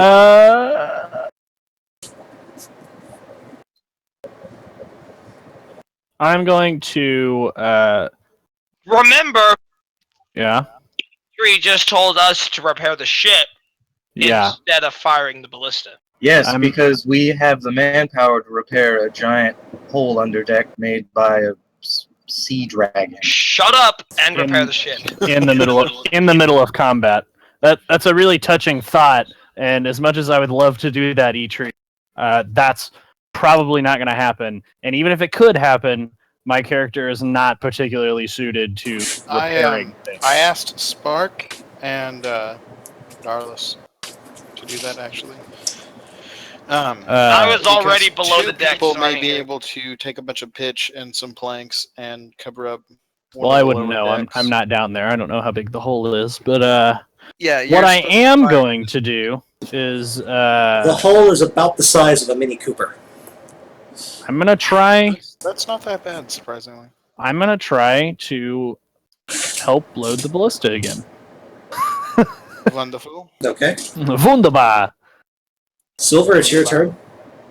I'm gonna sling my rifle and yell up to Sydney. Don't worry about the repairs. I'll handle it. And I'm going to go to this grate and drop down. Okay, that would drop you to this point. All of our. So I could technically make it down those stairs, right? Yes. We are gonna get by a giant sea serpent. That's what I'm doing. Okay. I'm going to secure my ammunition in my toolbox so it doesn't get wet. Gotcha. So just for sakes, we're both in the same space. I wish this thing would latch itself to the side of the ship so I could pound on it with my battle axe and spiked armor. The repairs are right there. Can I make a check to see like how extensive the damage is on my way down? You don't need a check for that. You think that if the shipbreaker gets one more good hit on the ship, it will crack the keel, and the ship Oh. will be unrepairable. I'm gonna yell up through the deck, Sydney, do not let it hit us again. The keel is cracked. Can y'all get my stuff for me? That would be so nice. Very nice. Why aren't you carrying? So is that your turn? That I is my probably do turn. have it on me. All right. When you think about it. Well, Carry your pack I can't. around all the time on the ship. that only took one action. Can I dash? Yeah, you can dash. Well, I can't even get materials if I'm in there. So I can go in there, pick up materials, and come back up? Yeah, you can grab it and start to take materials back up. Okay, I'm going to grab 2 armfuls of materials and start hauling them up the stairs. All right. So many materials. So, guess what, gentlemen? Since the ship moved, Si, senor. John, you can stay where you are. The serpent is triggering a multi-attack. Of course it is. So, first of all, let's see. Let's roll to see who gets hit. Is this a danger that I can see coming towards me? It's attacks. Yes, it's a that I danger. might be able to dodge with my dexterity. Danger No, sense? this is not a dexterity save. No! Please! All right. So, Will, you're getting the first attack here from the shipbreaker. It looks like a 1. So I'm Ah! going to impose disadvantage 32. on it. What the fuck? doesn't actually make sense.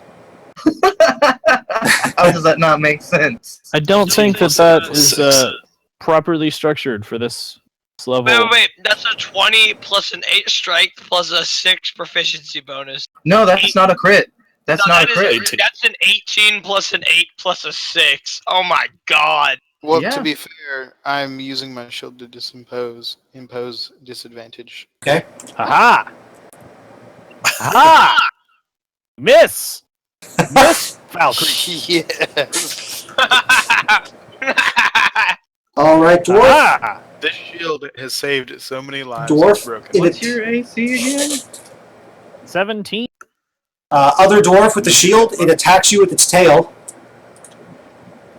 No, it hits. Well, no. What about disadvantage? What about this You disadvantage? can Only do that works on once. one attack. No, I can Only only do that once per turn set and only to save others. Holy shit. Actually, Holy my AC is 18. My bad. Only 22 damage. Holy shit. I was worried for a minute. Oh, this is actually 39 now. Can we see everybody's health bars? Yeah, turn on the health bars. I want to see this. Yeah, the health bars thing was fun last time. I actually can't grab you because you're underneath the worm, technically. So, let me see if it even matters here. So, just a second. Because it hits the ship, so Sydney has to make. Cool! Fuck. Awesome! But it wasn't a ram. No, it. PG Yes, game. it. Yeah, that- Yes, it was. God damn it. All right. The ship cracks in two. This is how campaign cut short. You all are. You people have no faith. So about that thing about being below deck, You all see the. You all see this section. The two of you down here see this section of the ship just collapse in, and the whole ship buckles in half upwards and kind of in towards the port side of the ship. And not again. you all, as you fall into the sea and the swirling maelstrom that this shipbreaker makes, go black. Can I use my reaction? Yeah, can I use my reaction to go to the third deck? No. Or the third level. No, you cannot use. I would like to make an attempt before I black out to jump on the back of the shipbreaker and ride it. No. No, you can't do that. I would like to use athletics to perform this maneuver. That doesn't happen. Game over. We lost. Shut up. If I had rolled a 20, I fully expect that to play out. I would like to use my second win. Well, What are y'all laughing about? I don't want to hear it. no, that's. You wake up an unknown amount of time later in a. Wait, where's Deacon? Deacon's Oh, not okay. with us. He was killed forever. No, Deacon's not with you. Gained a total of 11 hit points. It's that mute button, right? Poor little I ting can ting. server mute it if I really needed to.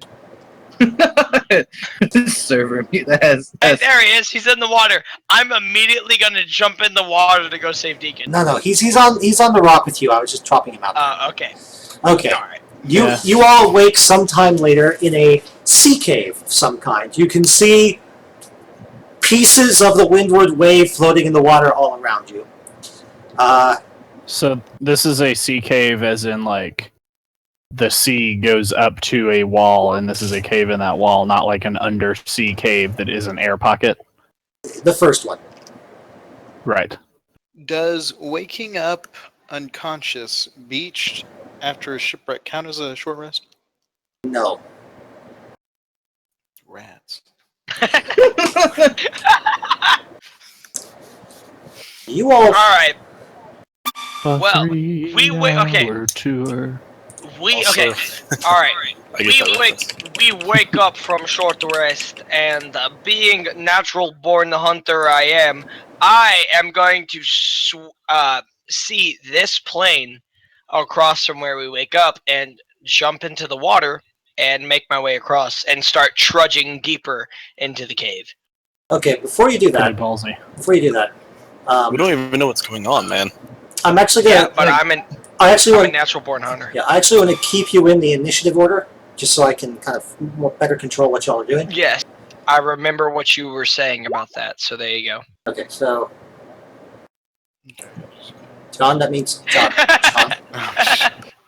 What the fuck? He can take I'd away. like to just go ahead and move here. What part of stay in the initiative do you not get? Well, I rolled my initiative, so Oh, are we re-rolling it? Well, I wasn't intending to, but we can re-roll it if you Well, want. it came back up. It came back up blank. yeah. Okay, If we're not re-rolling, then subtract that 613. hang on. No, re-rolling is good. Re-rolling is good. Let me clear the old one so I can see what everything is. That's it. This would essentially be when the order in which we wake up. Yeah, basically, yeah. All right. That makes sense. Also, I wake up. Pretty robust. I How did might I have black out? awakened first, least. Okay, it's there. Sydney needs to also roll. That's a good question. Can Warforged even black out? Yes. Yes, they can. Yes, the extreme pressure from the deep sea crash and exploding boat knocked him physically unconscious due to hydraulic pressure. Wincing in Or magic. Or magic. Yeah, or you could take the cop-out magic. Jeez. Okay, Sydney's also that's fine. All right, so technically, who's off guard 9? Were you a 9? Well, I guess you were. 9's not the bottom. So you're the last one to wake, Barbarian. So the first one to wake up is Darlis. So you move your movement down to there. Eitri, you can also move. You can up to double move. So just figure out where you're going to be. That way, everybody's not moving their tokens when I'm not looking at that part of the map. So I can. Okay.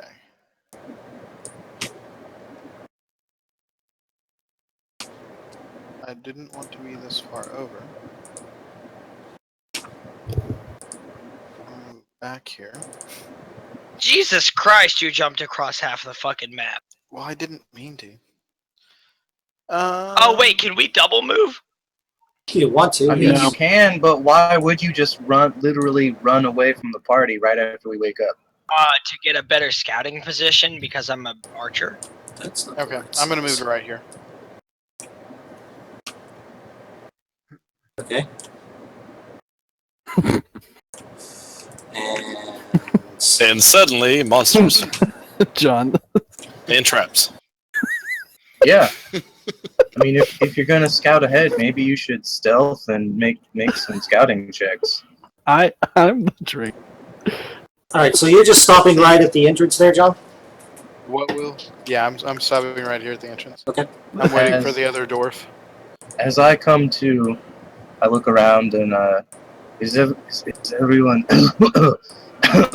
is everyone all right? No, you have to say it in your gypsy voice. We're still role playing. I was coughing. Excuse me. Say it That in your sounds gypsy like- voice. That sounds like a gypsy that was just shipwrecked, so I feel like it counts. That did sound like a shipwreck gypsy.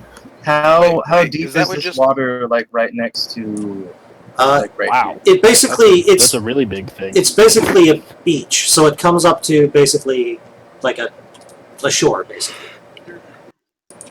Like You up to your traded- shins, probably. Did you use your second wind when you woke up? I would like to think I used it before I passed out. Because your health is My not initiative being the same as El Monsterto's. nearly as far down as I have it as marked. Yeah, he can use. He his- could healing- he could have used. I second winded.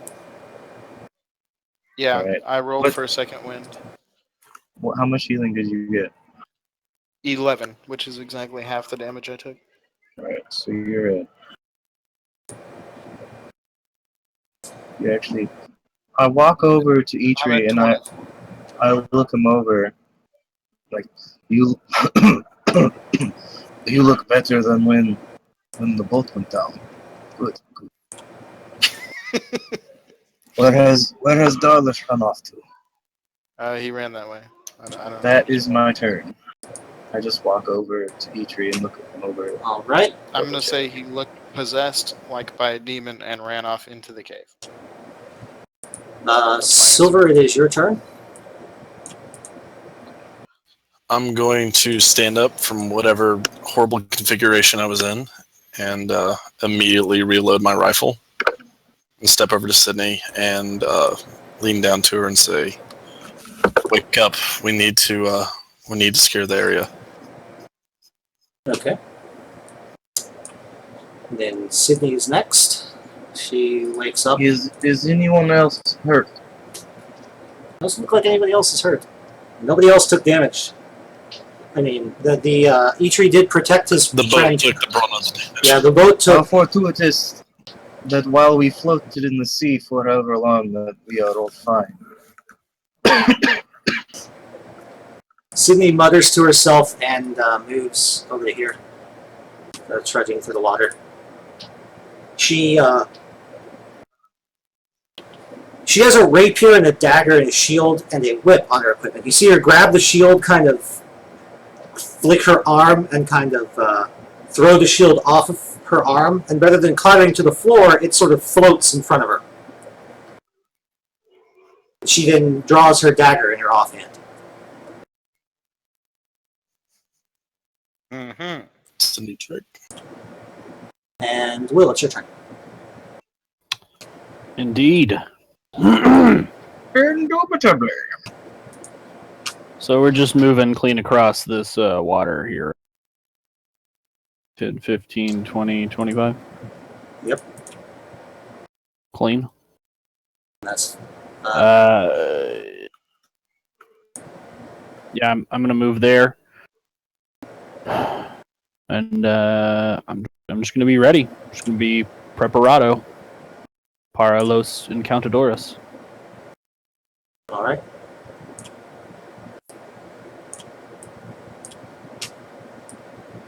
Okay. And then Darlis, it is your turn again. The party is not How actually. did I wind up with a 9? I had a 21 earlier. I don't know. Because we rerolled. I thought that. No, I mean I had a 21 for my reroll, Yeah, I don't know. I don't know. I don't know how that happened. You're right. You did. and it showed 21. It did. Yeah. I don't know. Did How we skip Yeah. Silver? What happened to him? No, Silver moved. But he woke just up- reloaded. He woke up Sydney. Oh, who we skipped was Deacon, who will move at the end of initiative. And then Who is the person who is actually not on the turn order? Mm. so Will. Um, Technically, Will, you would have moved first and been there. Sorry about that. I don't know what happened. So I'll let you move That's fine. again. Take an extra turn just to get the turn order back into correct order. Oh, okay. 5, 10. I do remember being 21. All right, you see there's a small puddle of seawater where maybe the tide rises up a little bit and fills part of this cave a little more. You're not Okay. you're not All right. sure what time of day it is, and from there you can feel and hear heat coming from further in the cave, and you see a red glowing light, and you hear voices. I'm gonna put a hand out and like kind of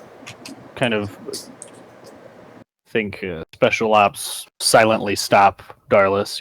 Hold on, and then try to discreetly find out, without really speaking, if he can feel the heat or see the light coming from around this corner. Yes, Darlis can as well. I will convey that message to the banana fighter. I will indicate that we should proceed con caution. I will convey that I don't know what that means. Proceed with caution. Pursue with caution. I will convey that that's a stupid idea. Okay. Well, I'm kidding. I'm just throwing that Good job. idea out there. You do you. John, just leave it in the hole. Just do it. It'll be sweet. I'm kidding. I would say we should proceed with caution, and I would like to rage and run screaming into the room. This is caution! I'm going. Shut up. Shut the. Well, is that? Hold on, Fuck. Shut up. Okay. Shut up. Wait, Shut what's up. happening? Colton, as the DM. Before you do anything, is that the end of your turn, Will? Yeah. Okay. Just making sure. I'm not going to advance. I'm gonna wait for the group to get up with us. All right, Douglas, what are you doing? Okay. Now as my turn begins, I will move 15 feet to the corner of the rocks. Do I need to roll a stealth check in order to move quietly? Yes, to Yes. move quietly, you must always roll a stealth check. Okay. That's survival. Survival. Oh. Oops. You almost had it. Almost. God, it's almost like you shouldn't drink when you play D&D. Ooh, I know, right? that's a nice stealth check. All right, yeah. So I'm gonna look at Will's hand signals and be like, "How the fuck is this dwarf communicating via covert ops special tactics?" And then I'm gonna give him the on the move, ready to go, hold at my position, hand move, and I'm going to move 15 feet here. Yeah, in your character's mind, it's like, how does he know these hand signs? He's a luchador. Exactly. I'm like, wait, what the fuck is he even doing? It's like, 2 enemies, down the hall, bright lights, fire, I don't know, bomb. Like, he's actually just doing the hand signs completely randomly. I'm just and like, I'm waving. Yeah, and then I move, and I'm like, holy shit, he was right about the enemy, because I am going to be able to see this enemy right here. Yes, you are. And as you moved, And with as you moved past, you also saw these enemies here. Alright, give me 1 second, I'm in my ruler. Alright, so that's 3 enemies I've seen? Yes, and you hear voices of others from elsewhere in the cave, although you can't see them with the lines of sight you had. They appear to all be goblins. You also notice, let's see, would you have seen that as you were moving past? You notice a couple of things by these 2 goblins by this little fire that might be... the cave is well lit, so you don't have to worry about your view distance. Might be supplies from the wave, from the ship. I'm doing the arrow so you can tell if I did see it or not, that's all. Okay, yeah. You can basically see the bottom half of the cave. So this back section here is a raised area. Like this is raised up. Okay, so this is like 10 feet off the ground. You can see the goblin kind of looking over the edge here. You can barely see this goblin. You can see his head kind of poking up. There's a rickety bridge across to another raised section of stone, which you really couldn't tell what's up there from your view angle. And you can see that another raised section of stone kind of slopes up along the backside. See an exit this way from the large Alright, chamber. I am going to look at the luchador, right? Alright. Yeah. And I am going to tell him. I'm gonna say, hey. Well, I'm not gonna tell him, but I'm gonna with my eyes, I'm gonna gesture. I see 3 enemies plus numerous more voices. Okay. I accept that message, but like in real life, I am so confused how you would convey that complex of a message with just your eyes. With my probably eyes, I'm using hand gestures, you moron. I heard You with said my I look eyes. at him with my eyes.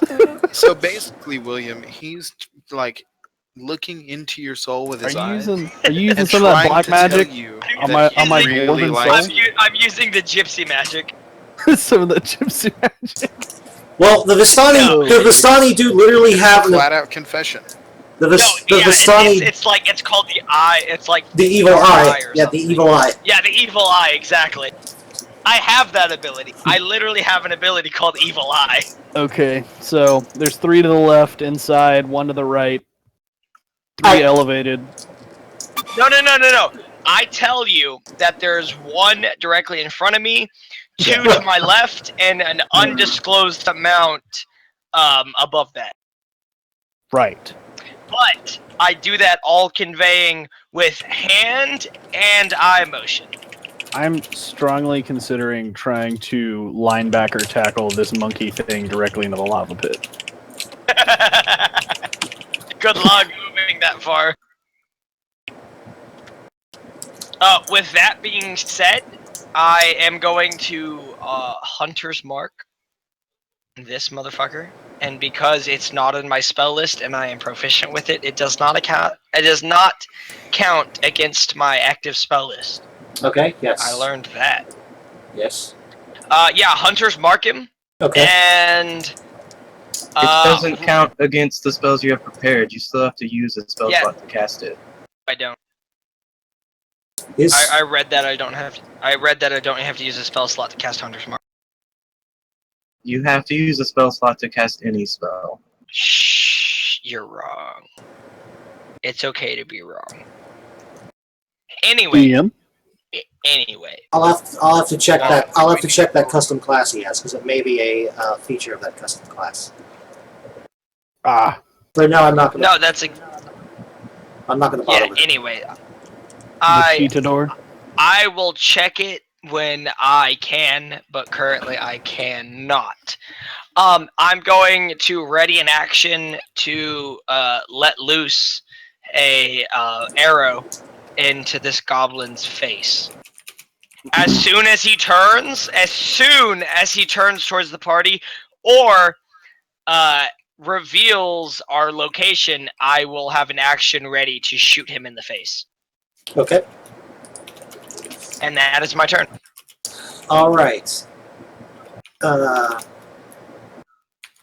Before Eitri goes, the two of you near the gate hear a voice. We've spent 3 days searching through the wreck. The serpent brought nothing but food and junk. This is the last time we camp out here for a dumb snake to break a boat.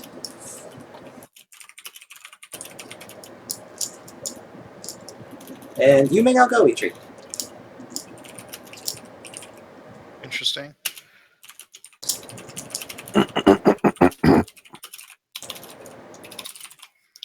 Let's see. I am going to casually move up by the other dwarf, which is a total of however many spaces. And touch him in the butt. Touch him in the butt. Touch him. I will 4. press Touch him. gently, Touch as him. athletes do to one another. Touch him in the butt. Ooh. I will use my action to move, assuming that actual combat is initiated, that I will move when the other dwarf moves. Okay, so you're just holding, waiting for combat. Equidistance. Gotcha. All right, Bright, it's your turn.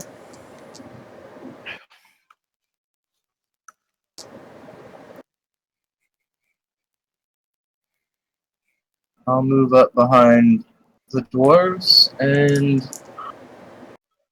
sort of try to see what's going on, because I have no idea if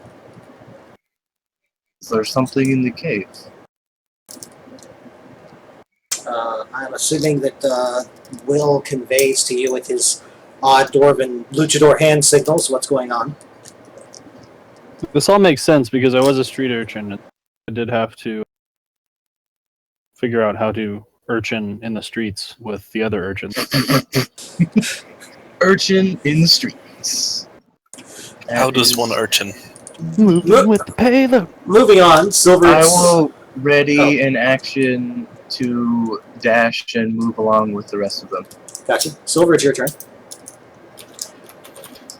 I will move up and ready a dash action to move with the rest of the party. Okay. Sydney will also move up. I'm gonna grumble something about people running ahead as I pass by Sydney. Deacon's going to. Actually, she kind of runs right with you, so she keeps ahead of you. Deacon's going to run up right behind you, by the way, and kind of cower behind you. Deacon smells goblins.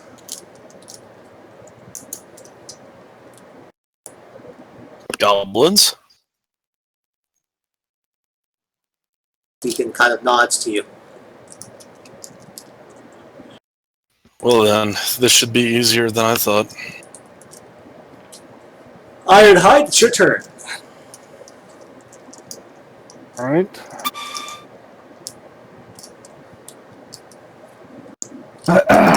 Well, I think we all know that I'm going to move forward, and I'm probably going to fail my stealth check, which means that combat's probably about to start. So, just hope everybody's ready for that. I will try. Darndest. Okay. Let's. Move to. Can I cut that corner diagonally, or do I have to go here? And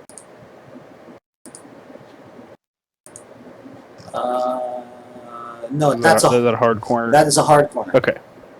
I just want to make sure. So 10, turn, 20. Might as well go whole hog. Try and sneak up to here. What was your stealth roll? Or are my you character sheet. are you not even attempting one? No, I'll try for it. I'm gonna go for it. Yeah. No, that's what I thought. Ah, good times. All right. Who sees me? All of them, Everybody. Cool. including the ogre. Or hobgoblin. It's an ogre or a hobgoblin, right? Is he the biggest looking baddie in the bunch? Yeah, he is. He's also standing right in front of a pool of what appears to be lava. Can I make that straight shot? That's 35 feet, so no. No, I know, but I'm saying, is that like a clean line of sight for me? Yes, that is. Alright, so you walk into the room and you hear a gong go off. This guy up here is banging on a metal gong. That was Gong, quick. gong, gong, gong. And the ogre turns and looks at you and,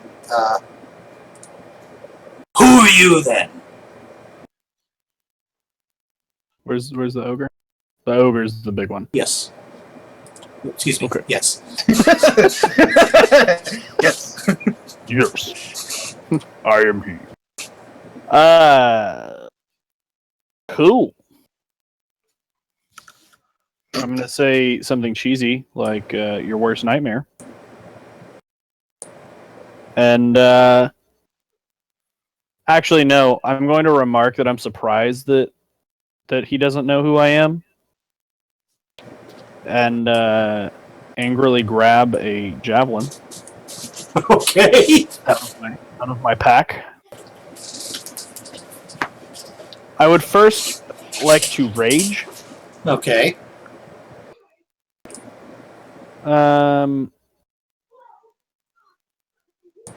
Sorry. It doesn't do me any good anyway. So I'm going to chunk the javelin. Crap, that's 35 feet. What does it mean if it's long range? I have to roll at disadvantage? It's a -2. So that's a 12. Technically, Oh, that's 30 feet. he takes up. He's a large creature. He takes up off. That's true, place, yes. Right? Yes, he does. It's 30 feet. Okay. Nice. That's in range. Does a 14 hit? I am checking that now. Give me a moment. Feel like it won't. It looks like it only will if we're in between the months of December and April. Are we counting forwards or back?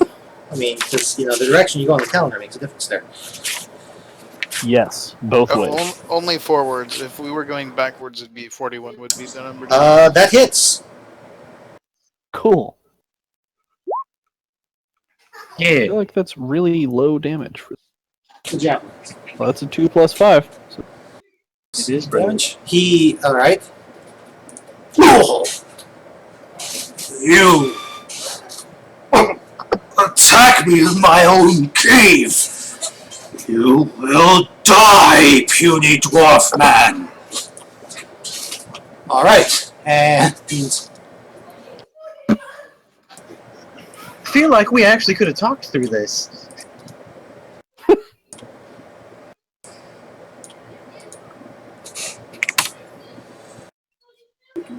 I don't know, but I'm fixing to go ham, so y'all better gear up. Yeah, does my bonus action go into effect yet? Or my readied action?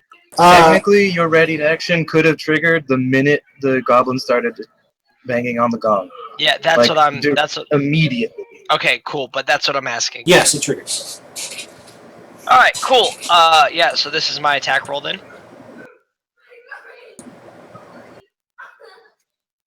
Against the goblins? Yeah, you're targeting this goblin down here, right? Yes. That hits. 11 damage. He is quite dead. Oh. All right. If he dies while my hunter's mark is active, I can use a bonus action on my turn to target a new creature. Yes. Yes. Okay, who are you targeting? You can only see the other two by the fireplace. I hear people in the background. Oh wait, is it my turn? It's John's house, there's kids. No, so I'm just saying. Or actually, Oh yeah, probably. Will, if that was your on my turn. Will, if that was your turn to throw the javelin at him, it actually is your turn, Darlis. No, that was my turn to throw the javelin. Okay, so yes, it is your turn. All right, I'm going to move out 10 feet, Okay. and I'm going to target the ranged goblin. That's a raised platform. From that angle, he's going to have cover. You can see him barely. All right. Aimed shot. Let me read it to you. And when you make a ranged attack against a target within 30 feet of you, the target does not benefit from half cover or 3/4 cover. Okay. And I can link you that. No, I know that ability. It's a ranger ability. It's fine. It's just repeated from the ranger. Okay, cool. I'm just saying you Yeah, can I'm barely gonna see attack. him. So All right. So, well, I'm not going to suffer from disadvantage from right. attack. What I mean is, if he was in this square, you wouldn't be able to target him at all. He would be not visible to you. Oh, okay, got you. Yeah, with that, there you go. Light crossbow. 11 Wow. misses. That misses. They are Yeah. wearing I bet wearing it- armor. I bet it does miss. All right. And because you missed him, he moves. Wait. Using my cantrip guidance, which I can activate before or after making an ability check, An attack I roll will is now roll a d4. an attack roll is not an ability check. That does not apply. And it also counts, you have to cast it first. No, Like, you don't. It takes your action. Yeah. Once So before after. that. It says before or after. I can Before- touch one willing creature, so I have Yes. to touch myself. You have to cast the spell, and then before or after they make a roll, they can decide to use it. It says range touch. Yes, but it Oh, takes I your see what you're saying. the spell takes your action to perform. So Oh, yeah, you're right. Cast it on somebody, I'm and then one they act- can choose one when action. to use it before or after. Okay. so the goblin, because you missed him, as a reaction, he ducks back. And Well, Can I take an attack of opportunity? no No. attacks. Okay, cool. Attacks of opportunity only occur in melee. All right, fair enough. Eitri, it's your turn.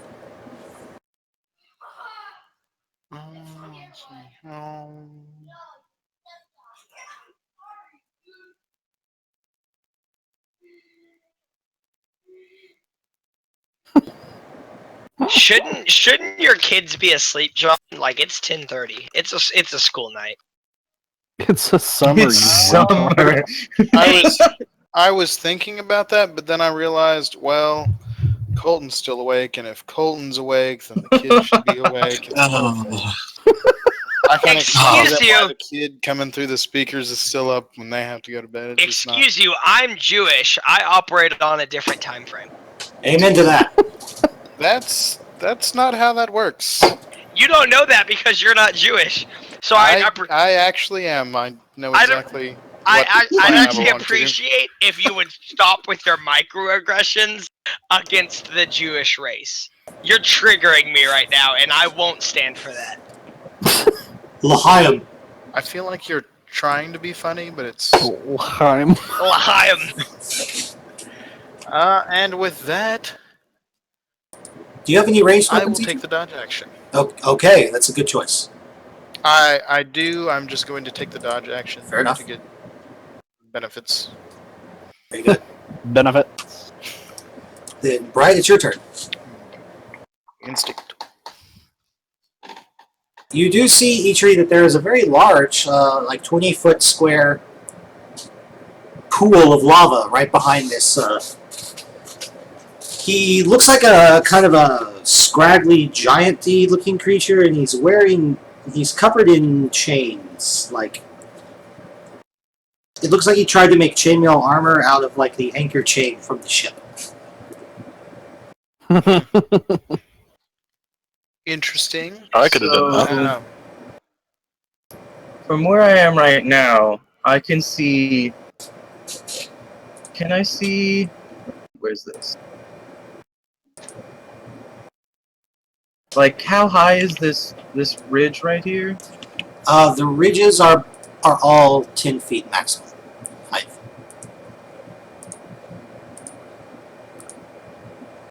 Can I see? I can. You can basically see any of these squares that are along the edge of the ridge. And the further back you Well, I saw.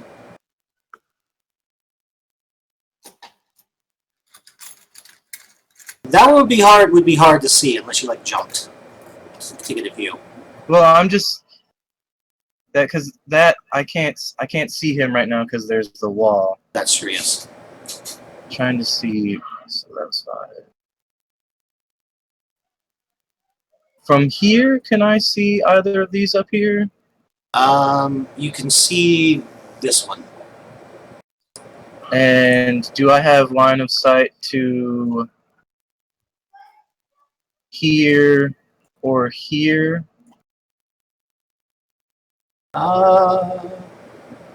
Yeah, you can have line of sight to the squares. I mean, Okay, so Misty Step. I will be on top of this goblin. okay. Teleport, that's good use of that. Silver, it's your turn. And then we're going. Hey, that's a bonus action. Oh, sorry. My bad. Misty Step is a bonus action. Mhm. And I'm going to assault him. That's probably not going to hit. No, that just barely missed.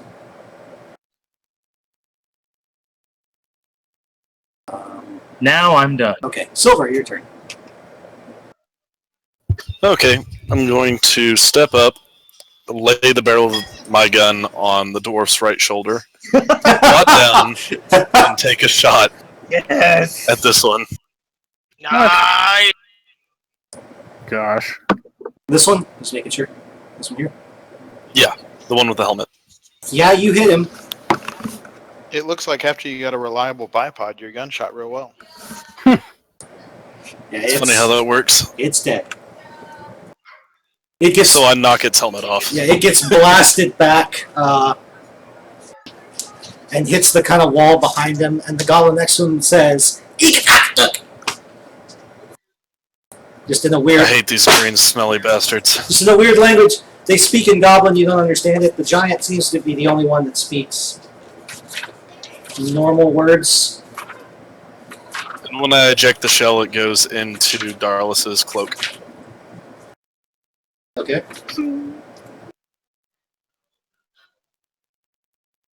That is fine. So that is the end of your turn? That is all I can do. Except, can I reload? Drop another one in. Technically, Doesn't it that just work? technically that is Doesn't it part just of your work attack like a action. crossbow? Gotcha. Sydney is going to move to. Stop it. Move to there. It's just called a long gun. I like it. Yeah. It's gonna have a name later once I have it modified a bit. This gun is long. QQ. Sydney just double moves right You out. know, Sydney the just goes cannon's ahead. just a big gun. This is just a long gun. She jumps right out there. Yeah, she jumps right out there. Flips over us. She's higher level than you. These are goblins. She's not worried. Right. Neither am I. I'm not worried as long as I'm back here. And all right, it's all the monsters' turns. Let's see. At level. As a tiefling at level 3, I get one casting of Hellish Rebuke. You right? do. You do. Yes, I do. So the goblin that you tried to attack tries to attack you with a 17 versus your AC. That does hit me. Okay. My AC is 17. He deals 7 damage with his little short sword that he has.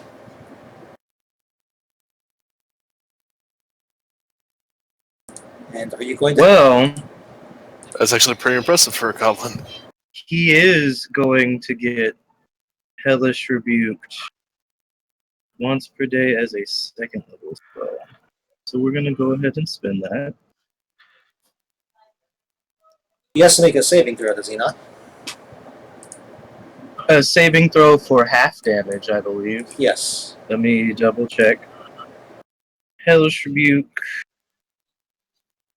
Yes. 2d10 on a failed save. Well, it's 3d10 actually because it's level 2. So he still takes 11 fire damage. Okay. He is dead. He strikes me with his crossbow, and then I laugh with his sword. I laugh, and he turns to a crisp. He just combusts. Ha! All right. The other goblin just turns and tries to shoot at you with his crossbow, but misses because you said 17 was your AC. Yes. And then he will use his move to back up to here. Right? How many other goblins are there in the cave? There's one down here, and there's... Okay.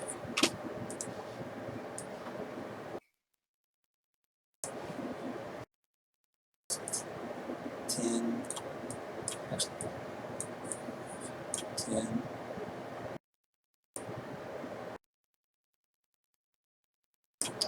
Okay, so that goblin can move to there.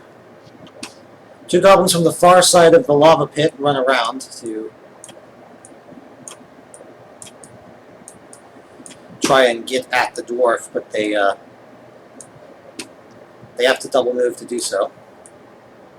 Stubby legs. Stubby legs. And the giant steps forward. Meanwhile, this goblin runs at Sydney. Alright, so we'll resolve the goblins first. The 2 on you, dwarf. 10 and 4, so they both miss. Against Sydney, they miss. And the giant. Let's see. What does he attack here? Critical. Spoosh! Dwarf paste. He pulls back with his fist. Well, they're trying to hit you. The giant pulls back with his fist and attempts to punch you in the face. with his fist. Yeah.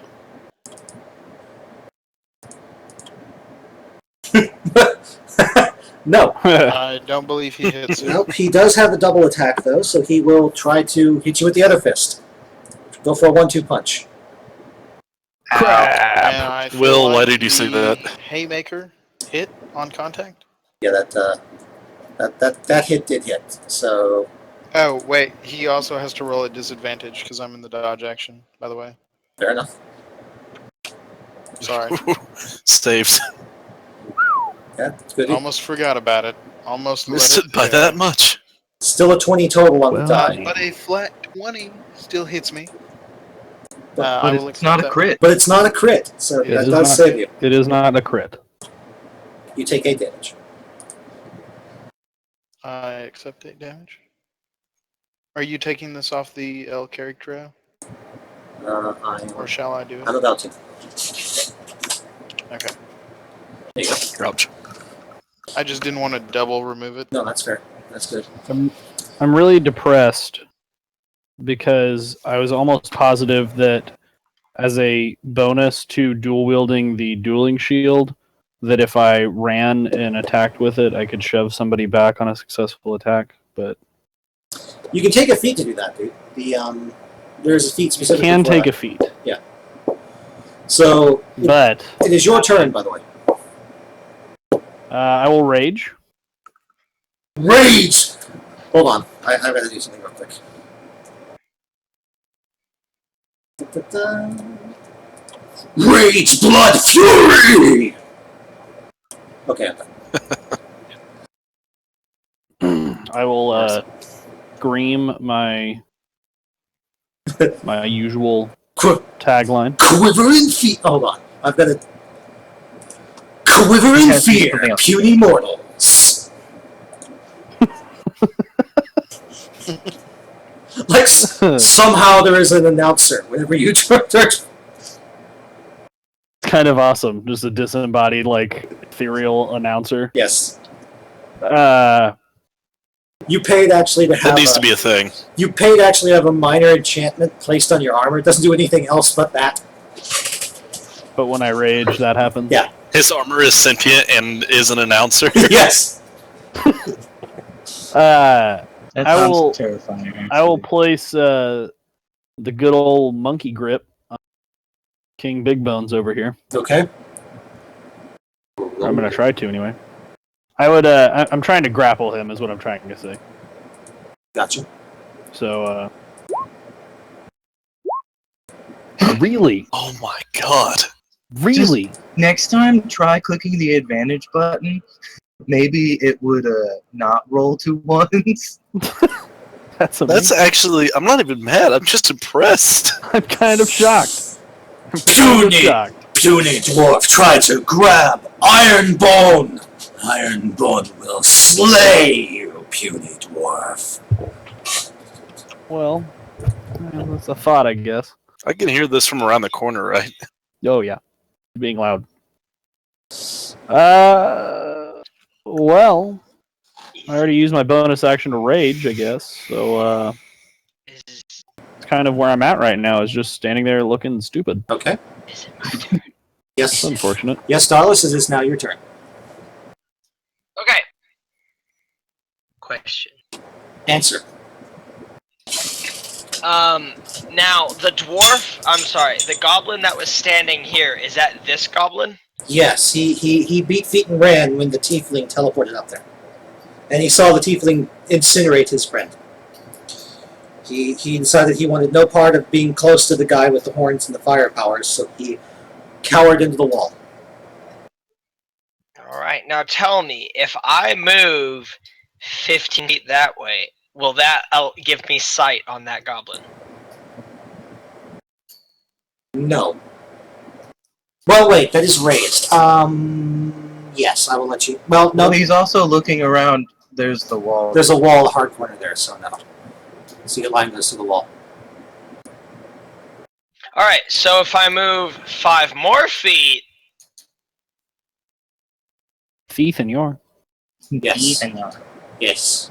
See, All I right. think what will work is we do it like that. Because of my aimed shot, I will not suffer disadvantage against my hunter mark target, Okay. and I will attempt to shoot at him. Huntard. I shoot him in the face. I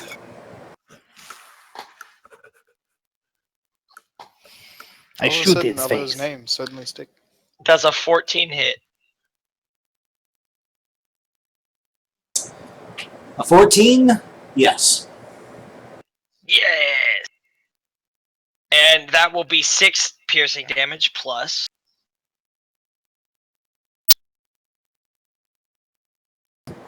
Plus 2, so that is 8 damage to this goblin who has a bow and arrow threatening my partner.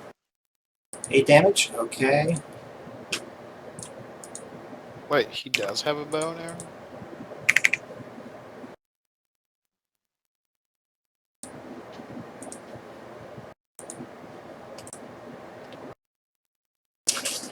That does not drop him. Whoa. And Out. dwarf, Eitri, it's your turn. There's a giant in your face. Giant in your face. There's a giant in your face, monkey. I'm going to responsibly take the dodge action and hope that the dwarf starts pushing this guy into the pit of lava. Okay, so you're just standing there to basically give the shield bonus to your friend to force the disadvantage. You're playing the straight. Essentially, at this point, yeah. You're playing the straight up defensive tank. Okay, I got you. Bright, it's your turn.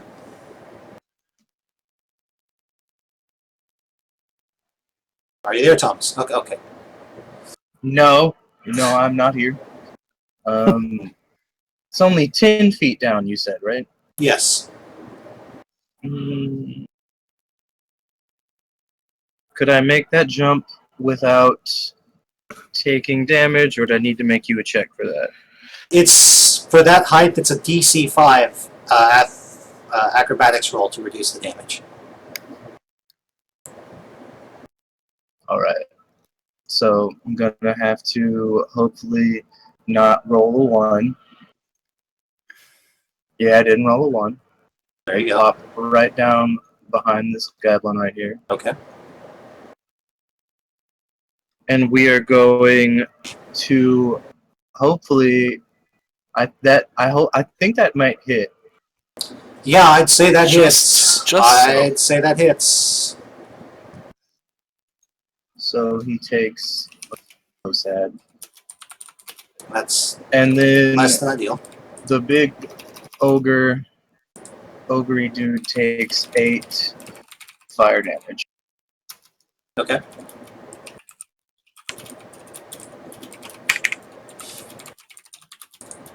The goblins have so little hit point that I'm not giving them hit point bars unless you don't kill them in one hit. Is basically how I'm doing that. They're level 1. I rolled a 1, so it wasn't ideal. So the second guy takes 1. The ogre takes 1 damage. 8. 8. Okay. He takes charisma plus charisma fire damage, which is 8. Well, that's right. You have that as extra bonus to firing. Yes. And that will be my turn. Okay. Silver, it's your turn. Okay, I'm going to rush forward and plant myself firmly on this wall, using it for support, and I'm going to take a shot at the big bastard. Go right ahead. So 21 hit. Yep. 11 damage. Okay. Pop him right in the face. Very good.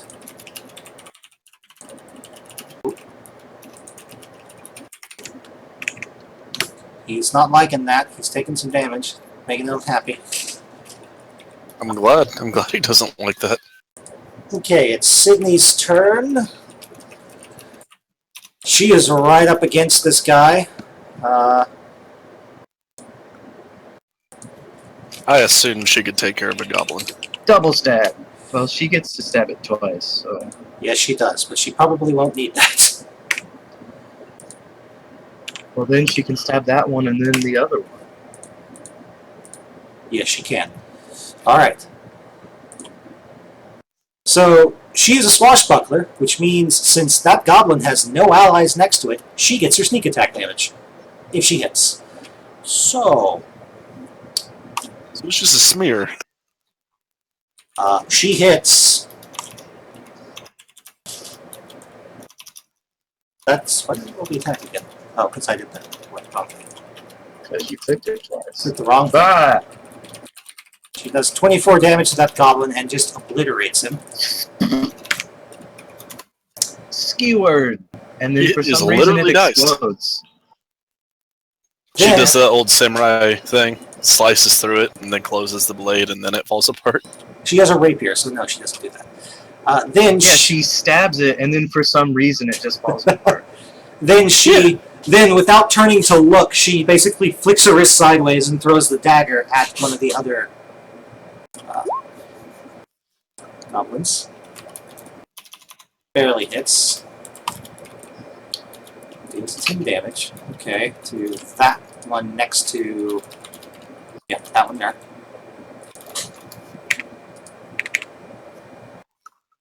Domed. Doesn't kill that one, though. Really? It has 1 hit point left. That's Wow. great. You hear Cindy basically mutter, "Damn it!" and the dagger poofs and returns to her hand. Ah, I love that. It goes. The giant does not like that it is surrounded by so many people.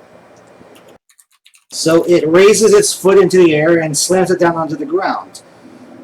Everyone within 10 feet of it must make a DC 17 Dex saving throw. Oh no! Yay! Is this an attack?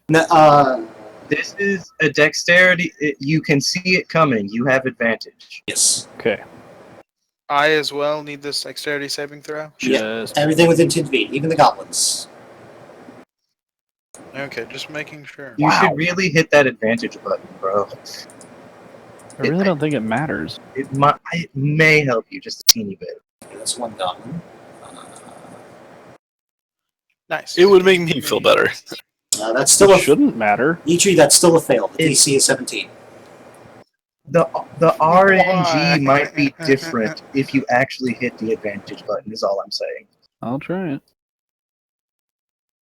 All right, Better so world. Every time he uses advantage, it just does all once. See, look at that. that would still be a fail, but it was a better roll. So, Still a fail. But it was a better roll. so you're just knocked prone, though. You don't take any damage. Awesome. No, it's not a hit. Yep. I can't burst him into flames. You can't do that again anyway. You only get one use of that per encounter. I have a spell slot. Oh, that's right. You actually have the spell. So the two dwarves and one goblin are prone. Obviously, it just takes half your movement on your turn to stand back up, so you're not that bad off. Especially since you all go again before him. And that is its action. It cannot multi-attack on the same turn it does shake the earth, so... Now, is this an ogre or is it a giant? It is a giant. Okay, so it's humanoid. It's not like monstrous. Yes, it's human. Is it a goblin? No, it is a giant. It's humanoid. It is a kind of giant. But it's a type of humanoid. Yes, it's a human. It just I just meant looks humanoid rather than it looks like an ogre. Yeah, its type is giant. Giant is a type, so its type is giant. Well, the reason I ask is because on top of my preferred quarry, I can have I automatically get preferred quarry against beasts, and one race of my preferred type. That was Apparition, but you can select 2 humanoids on top of the beast. Alternatively, Yeah, alternatively. Two races of humanoids. If you hadn't picked aberrations, you could pick two humanoids. No, it's saying an Alternatively, you can select two races of humanoids to be your preferred quarry in addition to beasts. So you get beasts and then either one creature type or two humanoids. Not all four. Thomas, why are you so mad? Also, while we're talking about this, just as a random question, how much have you had to drink tonight, Colton? I fail to see how that is a part of the question. I am going to make a grapple check. Okay. So you stand up from being prone, right? Yes. Okay, that's a good thing So to I do. use whatever half of 25 is. Okay, you're no longer prone. There we go. That's a good roll. That's a good roll. He will roll to oppose that check. Let's see. Okay, let's see. Could I make a history check to know what kind of giant this is? He fails his check, although he got close. Plus 6. Stout.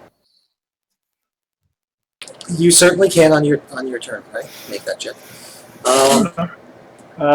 He takes 3 damage from a successful grapple check. Yeah. 3 damage from a successful grapple. Okay. And I will use my bonus action to make a melee weapon attack with the spikes on my arm. Okay. Just stab him over and over with the spike. I don't actually have this set up.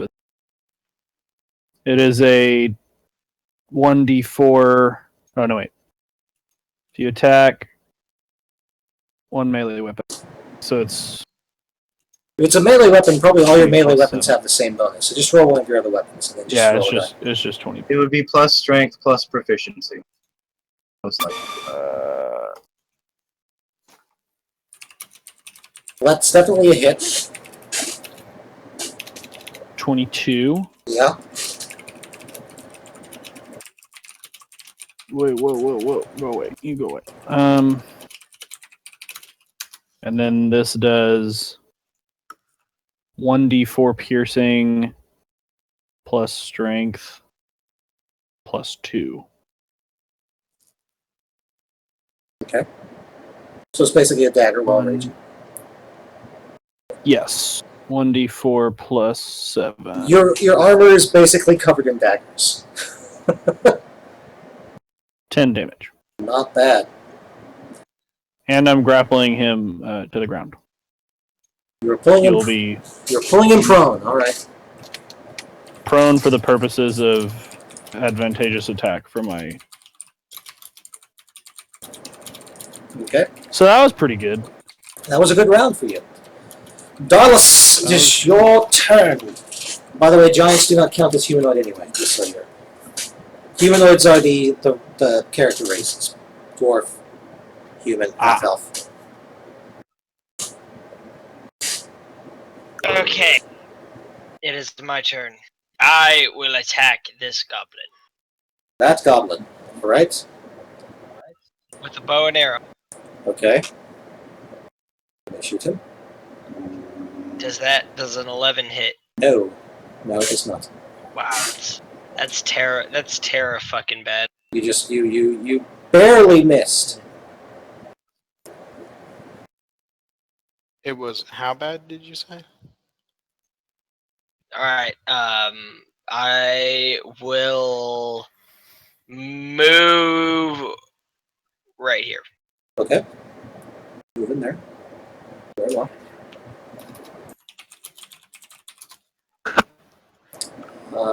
Petrie, it's your turn again. I want to cry profusely. Okay. That's a free action. Let's see. I would like to stand up. Okay. I will use half of my movement. All right. Is the ogre troll man still grappled? Yes, he's grappled unless he breaks the grapple or the other dwarf releases him. Okay. And he is Just verifying. I am going to make an athletics check to try Double grapple and him? push him off of the ledge here, backwards. Okay. Where's the athletics on here? Whoop. And that is a 22. Will, do you allow him to be pushed because you have him grappled? Trying to push him away from me? He's trying to push him into the lava. Like, Oh. I mean, yeah, if he's gonna wind up in the lava. Okay, well, the ogre gets to make an opposed strength check to avoid falling in the lava. yes. Well, a natural 1. So he actually, as he tries to fight you off, as the other dwarf releases him from his grapple, he actually stumbles further back. Does he, while moving through out of my reach, do we get opportunity attacks? Yes, you do. All of us? You don't because you trick. Well, yes, all of you. So I will move him back just so I can.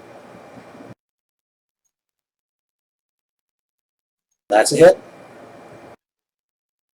Okay. Good, decent roll.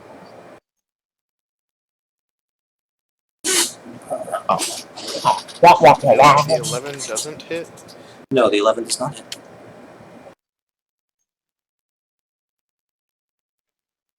Will, do you want to make a? The nat 1, your nat 1 doesn't hit. He gets knocked back. Which makes sense because I was attacking with the cestus on my hands that I just let him go with. So. Yeah. So, but you kind of just half-heartedly swing as you let him go, Yeah.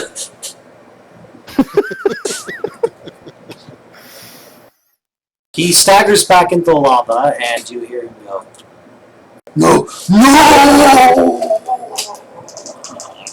To your glee, he explodes. Disgusting. Chest of diamonds pops out of his mouth as he's drowning in the lava. You're rich. The 2 goblins that are still alive, actually the 3 goblins that are still alive, as soon as the Jack and Chains giant is incinerated by the molten rock, they foam at the mouth and fall over dead. Cool. That makes sense. That's weird. It was too much excitement for the little brains, and they imploded.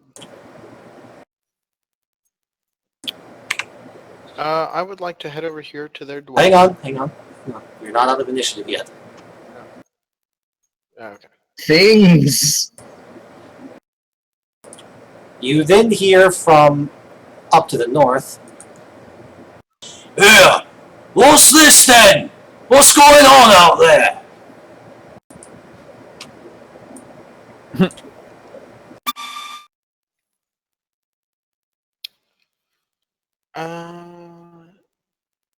It's still my turn left, right? Yes. And I still have what is half my movement. 15, basically. I'm going to move down over here. Okay. And attempt to hide the next time my initiative comes around. Okay. And that will end my turn. Brian, it's your turn then. Alright. First things first, I'm gonna see if I can recall what kind of giant that was. Okay. That is a Jack and Irons giant, is what you gathered it was. They are giants. Let me give you the information about a Jack and Irons. A Jack and Irons giant steals chain from gates, portcullises, and wherever else you can get them, and fastens them all around its body. with a special emphasis on its wrists, forearms, shins, throat, and shoulders. They collect the heads of their victims as trophies and fashion them into grisly belts and necklaces. Most of them live in ruined towers on remote stretches of roads from which they attack travelers. Orcs or goblins sometimes follow them as a leader because of their size. You know that they just sort of beat things up with their fists or a club.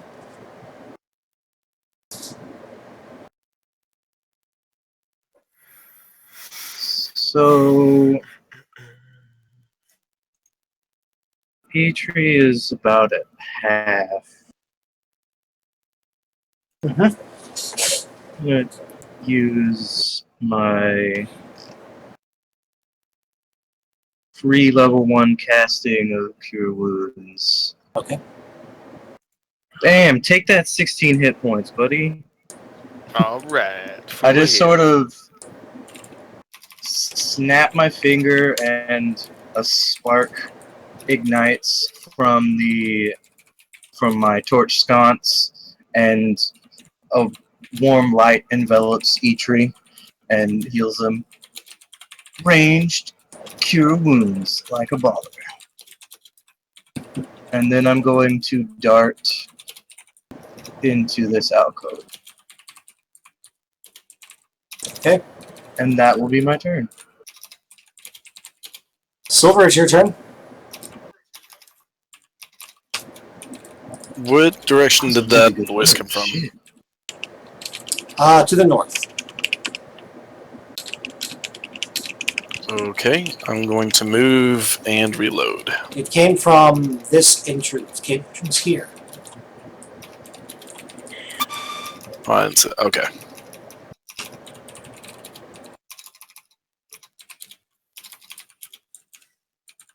So that's 30. And reloading. All right. So it's Sydney's turn next. So.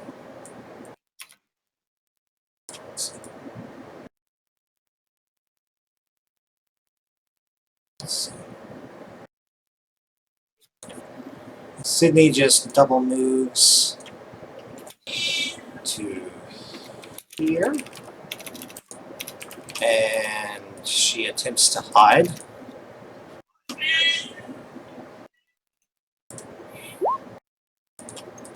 Behind a cat? She crits her stealth roll. She is gone. Yeah, she just runs forward, and even though she's in front of you all the entire time, you don't know where she is. She just disappeared into the ether. She just disappears into thin air. I lose track of her while I'm looking into that pool of lava. It's very entrancing. Matt, what is your Twitch name? I'll post the link in the chat here real quick. Thank you. There we go.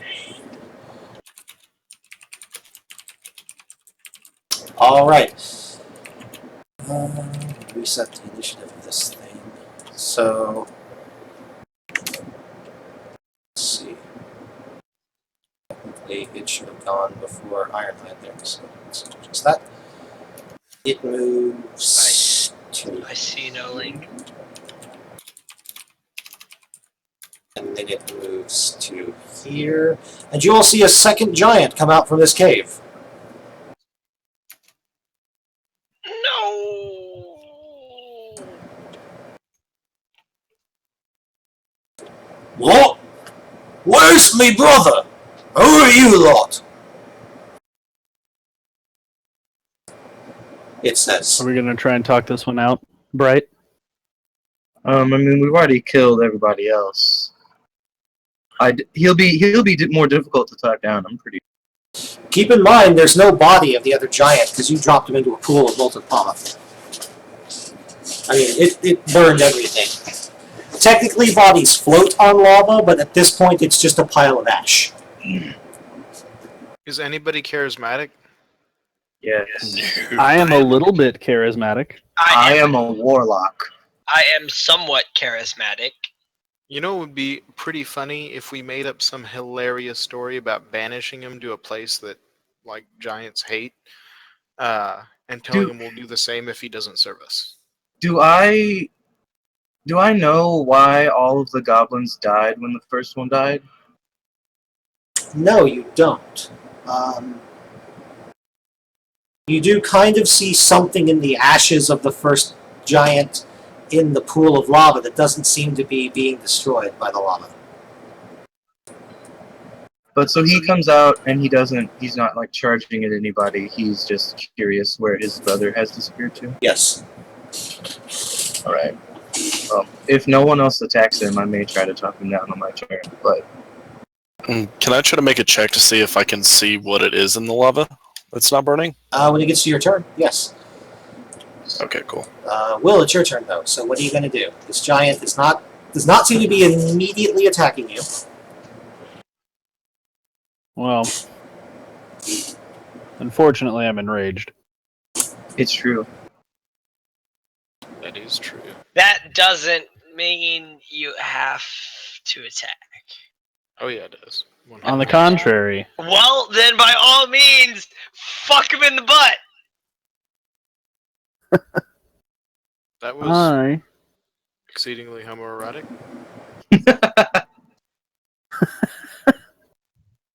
if I move there, or if I move here. Tight. There you go. Trying to throw a javelin to maintain your rage. Hell yeah. Okay, right there. And then I will throw a javelin in an attempt to maintain rage train. Okay. Come on. Damn. That sucks. Well, anyway, Yeah, that's a miss. that's unfortunate. That is a miss.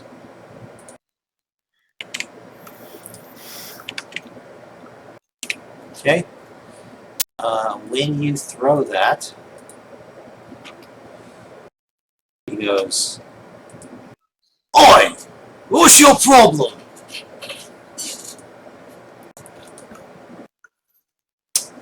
And Darlis, it's your turn. I'm having way too much fun with the voice modulator.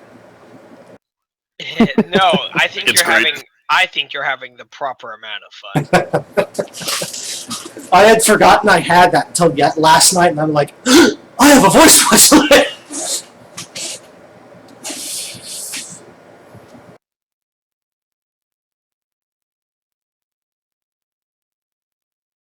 It also kind of sounds like a Halo Elite. Yeah, it does actually. It's a good point. I am going to call to. I'm going to call out to this giant. Okay. I'm going to tell him. I'm going to say, "Hey, listen here, bub.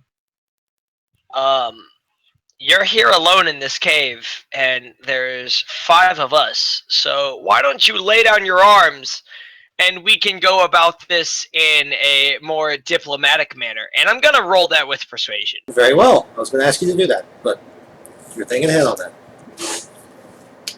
That's Oh, not. Jesus. That is not the best persuasion roll. Fortunately, it wasn't in that Nope. one. It wasn't in that one. Let me check something real quick. He believes that all of his brethren are here with him in spirit, and he can lead us all. Let's see. He's going to perform butt stuff on us. No, on you. Yeah, I'm cool with that. I felt like that might be the answer. He says, I feel like that might be your answer, yeah. if you're here and none of my friends are, then you killed them!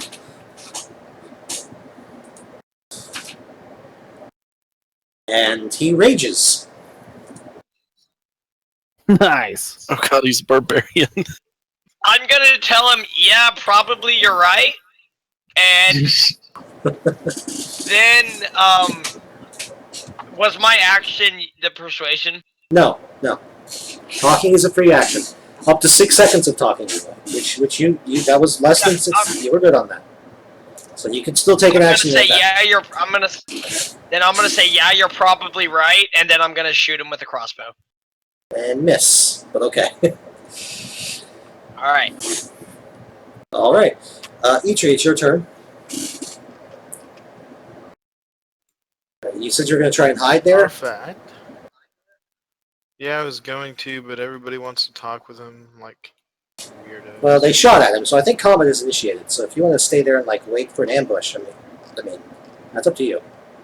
Combat unfortunately initiated when he raged. You can't really talk someone out of a rage that great. No, not a rage. I am going to. By the way, Eitri, move Eitri this and close. Eitri and Darlis, roll me perception checks. By the way. Oh yes, I get advantage on those. As my cat climbs up my front. Hello. Please move out of the way so I can see perception. Where's the perception? 13. Okay. So 13 perception for Darlis. Vina. 19. Okay. As you're running past to go get up to this guy, Eitri, you notice in these packs and piles of boxes here, they're all marked with the Chiron Shipping Guild seal. They appear to be the supplies from the wave. Wonderful. Like the food stores and that sort of stuff. Mm-hmm. You won't know exactly what they are unless you have a chance to investigate them, but That's good to know. Did I also notice that gem in the corner there? where? What are you talking about? In the lava pit? You all see that. That doesn't take it. Spot. Okay. I forgot how to do the ping for some reason. Okay. You just hold and down with left that- mouse button. It's like, Okay, I'm gonna throw a hand axe. Alright. Let's see. Hand axes take strength, don't they? Yes. That's what I found.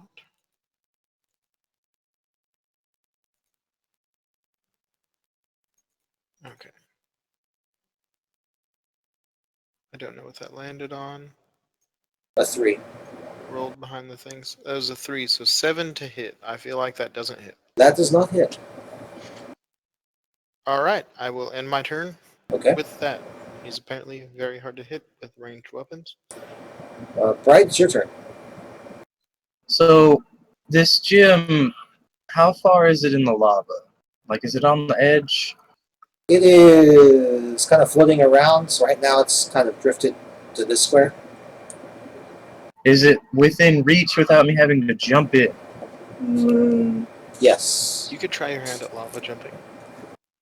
I'm going to snatch it out of the lava. I mean, you do have resistance to fire because you are a tiefling.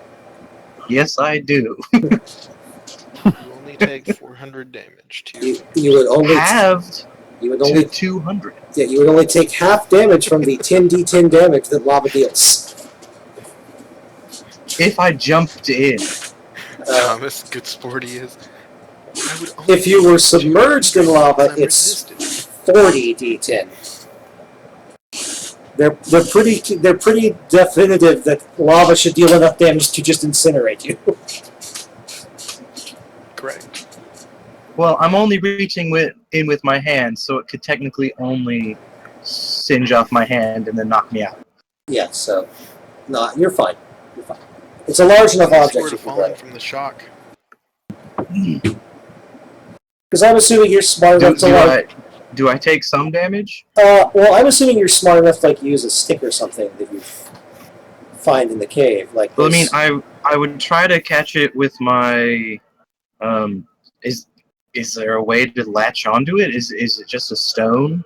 It actually looks, now that you're, I just said it was a shining object. I didn't say what it was. Okay. Now that you're close, What is it? What do I see? it appears to be an amulet of some kind with a chain. The whole thing is sort of floating and bobbing around on the lava. So if you had some sort of pole or stick, you could probably... Or maybe even like a prehensile tail. How damaged would my fancy magical my torch sconce rod, like how damaged would it be if I tried to pick it up with that? Is it wood or metal? It is metal. Not that damaged at all. It takes a... Metal has a high... It is a sconce. Yeah. It does have kind of hooks that I'd be able to... You can see it in my picture, actually. Yeah, no, I've seen that it. I'd be I know. able to get. So I'm going to attempt to pick it up Okay. with my torch sconce. You succeed. It's not that difficult. Would that be my action or my bonus action? That would be an action. What would it be? That would be an action. All right. Upon pulling it out, what do I see? It's just a fancy amulet? You see, it's an amulet. It has the same jagged spiral that you found on the weird cultists under Wavecrest. Carved into an amulet that it appears to be made out of a black stone that you can't identify. I just sort of spend the rest of my turn regarding the amulet. Interesting. Okay. That is the entirety of my turn. Okay. Silver, it's your turn. Fuck. Does a 10 hit? Ooh. No. The answer is no, because it didn't hit for me. Did we lose our DM? Say again? No, I shot, and I have a 10. Okay. I thought you said something else. Okay, so Sydney's turn.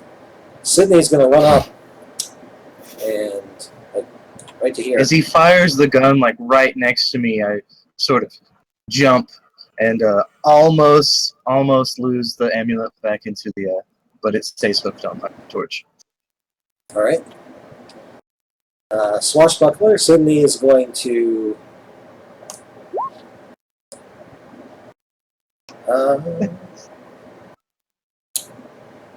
she's going to miss with the main attack.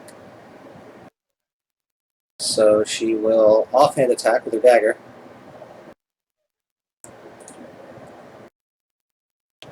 That hits. So that's 9 damage. Hey, what about sneak attack? I don't have sneak attack programmed in for the dagger. So, That's sad. hang on, let me do this the right way. D6.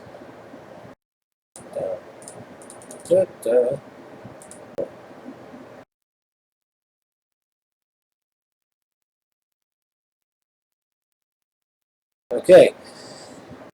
So 13 plus 9 is 22 damage.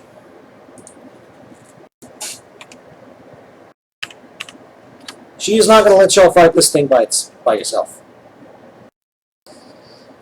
And it's its turn. So it is going to attack her back. No.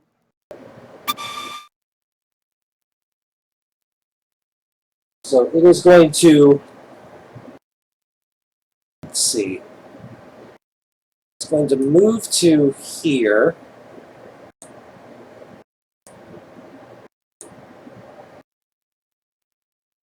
And it is then going to, let's see. It's 2 melee attacks. It's going to attack Darlis with a chain, which has a range of 15. Let's see.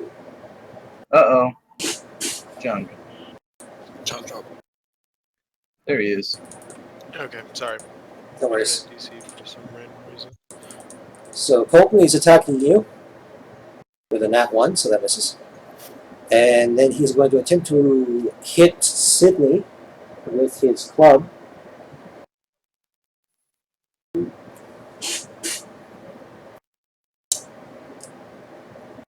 And roll 2 nat ones in a row. That's impressive. So it is Barbarian's turn.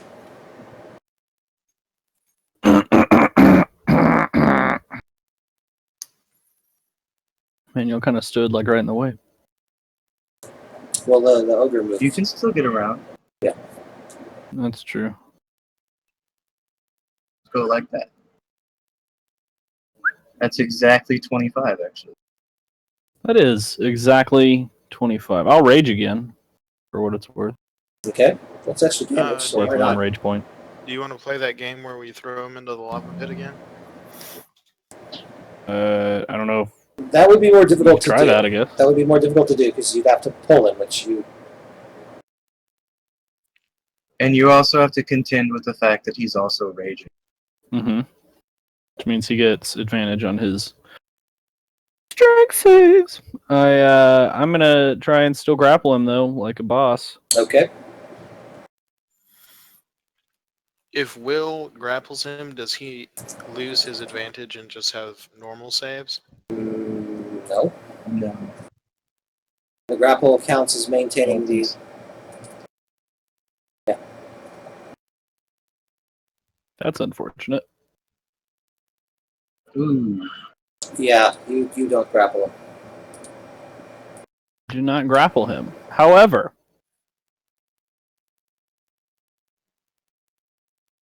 still use a bonus action to make a melee attack on him. Okay.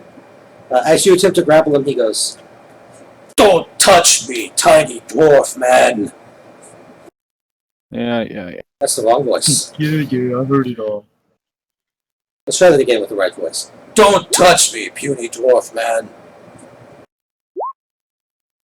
He takes 9 damage because that damage actually doesn't have the +2 from Rage, yeah. it on. Minus 9. Okay.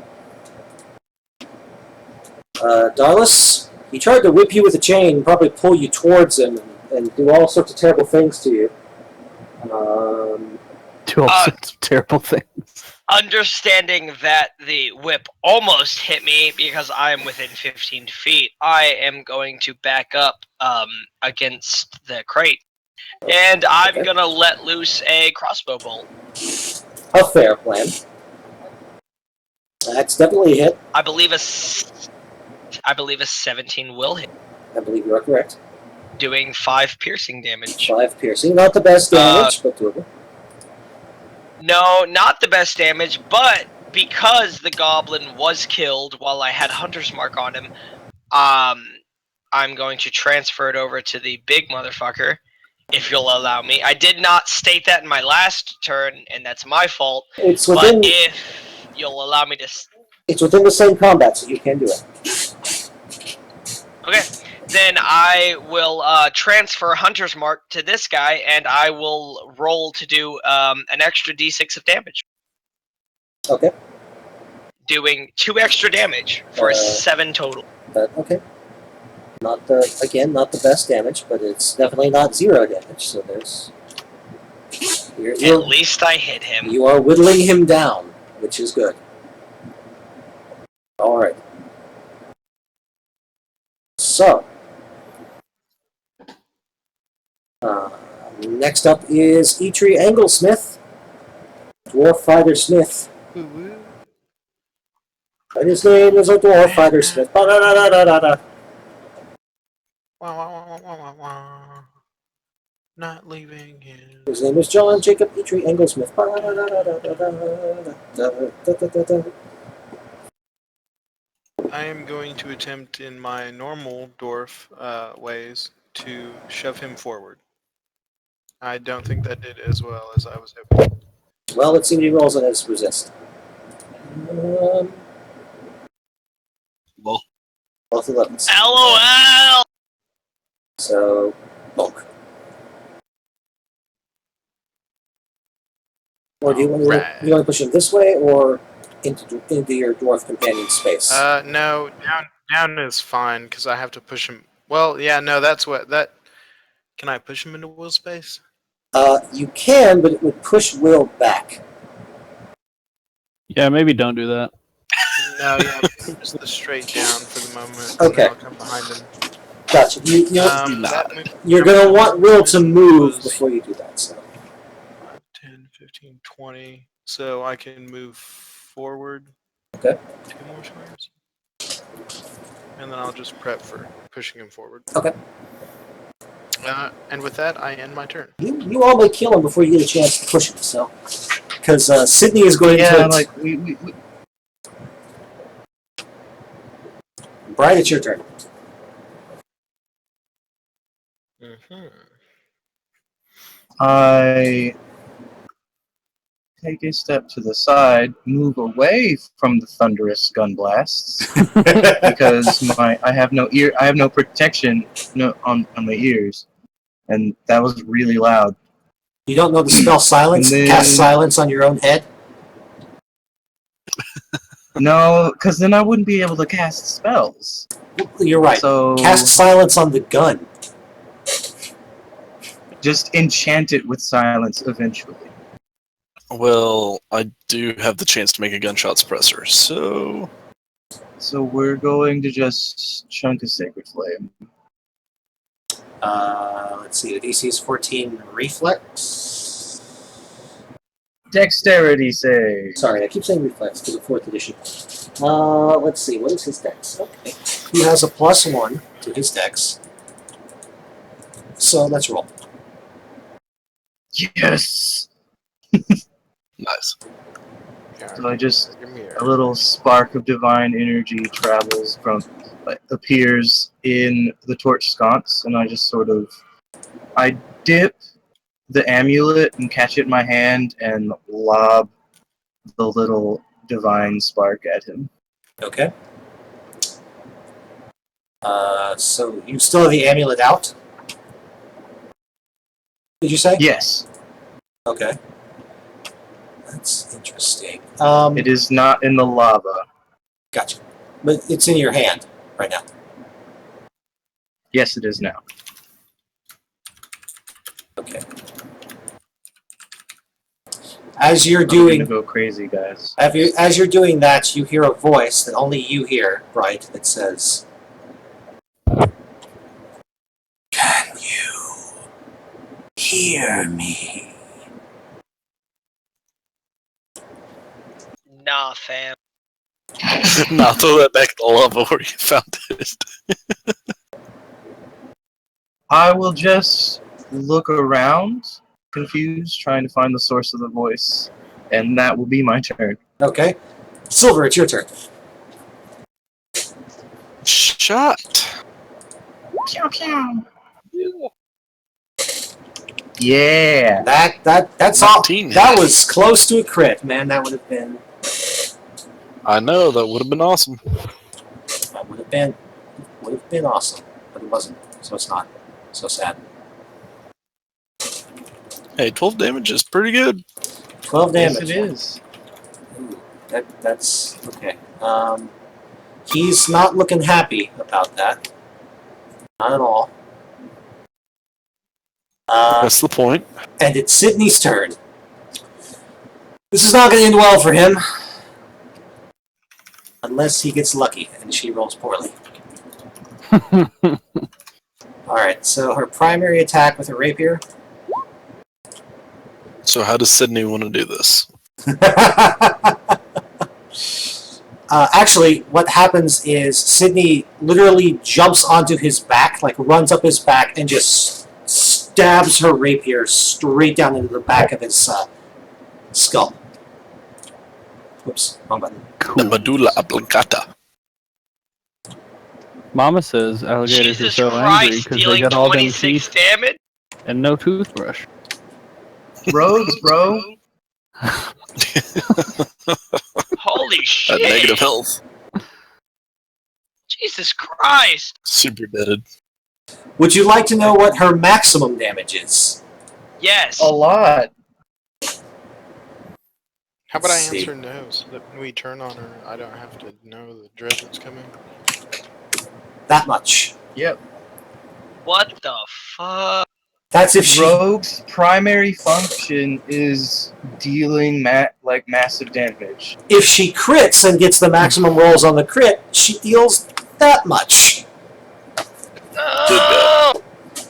Which, by the way, would have killed that ogre in one hit from full health. Or the giant, I mean. 5d6 plus 5 plus 1. Oh my fucking god. Actually, wait, excuse me. That's incorrect. That first number is a d8. So that's actually 39 and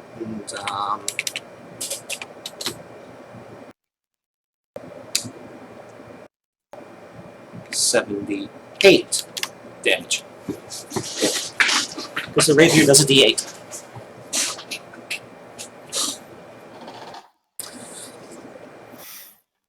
Good to know. I want to be fucking a rogue next class I play. Sneak attack is A lot of damage. she is a high level rogue. Alright, Sneak attack is great. so you all can explore the cave as you want. You can ask me about anything in the cave. There are no other enemies in the cave, so you may explore. I'll go ahead and say Question: if I'm proficient in the weapon, do I add my Reloading. proficiency bonus? that. To what? Attack or damage? Damage. No. And then to attack. To attack, yes. Okay. You have I'm asked. gonna reload, and then I'd like to search the crates. Okay. The crates are mostly food stores, although there are some of the trade goods like gems and costume jewelry and Eitri will stay within 60 feet of me for 10 minutes. I'm gonna cast Prayer of Healing. Okay. I would Do I like have to to be- know. Do I have to be still while I cast it, or can I just sort of like stalk him around for the 10 minutes it takes to cast it? You can stalk him around. It's All right. So he and I both receive. That is not the correct number, actually. I did not factor in. That would be 20 plus 6 more. okay. So we're both good.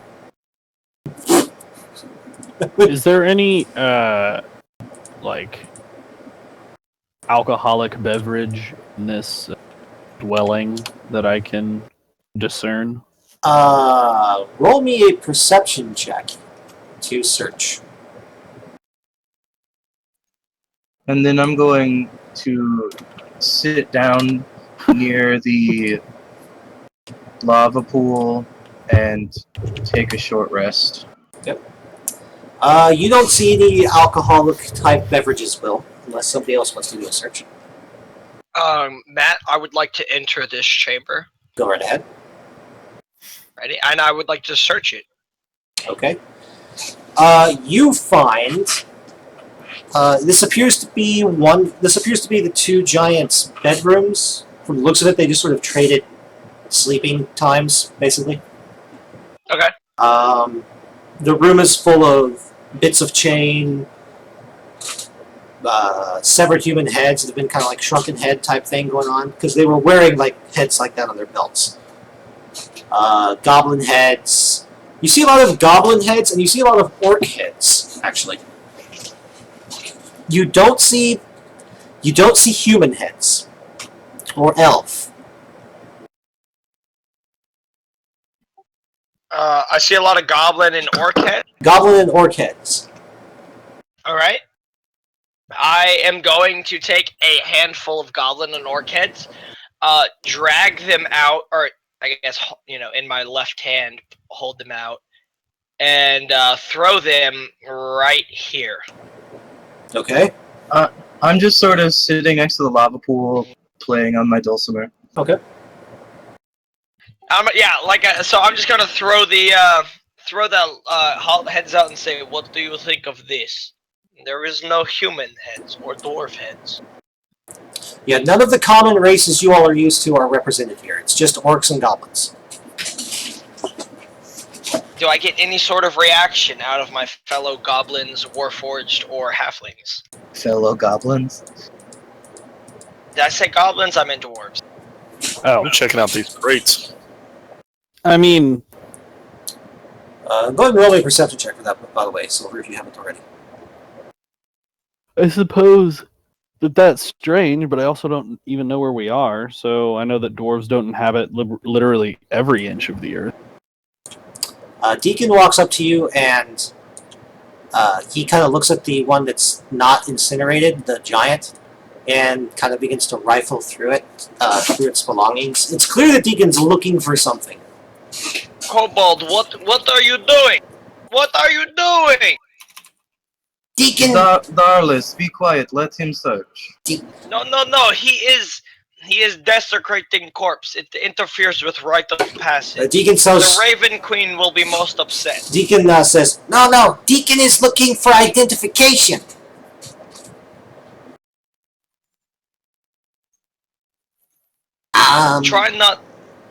Try not to desecrate the corpse. It is very dishonorable amongst dead. Deacon sort of rifles around for a bit and pulls out an item that looks like a kind of a small case, like a kind of a hard, like steel-covered wallet. He kind of opens up and he goes, "We made it!" and kind of dances around in place for a bit. Is this island, Deacon, that Dragon Master is on? Yes, these are bandits that live on the south part of the island. We must have washed ashore into their base. How fortuitous. How far is this until town?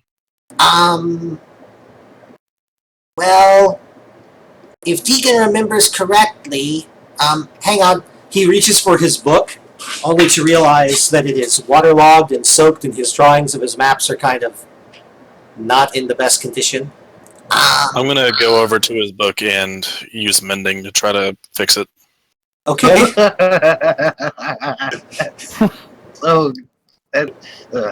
Yes, so good. That succeeds. Deacon turns and looks at you with eyes like a small child that just got handed like a giant piece of candy at Christmas morning, and he just hugs you around the legs. As he's casting mending, I sort of do a rise in the music that I'm playing to like make it more dramatic.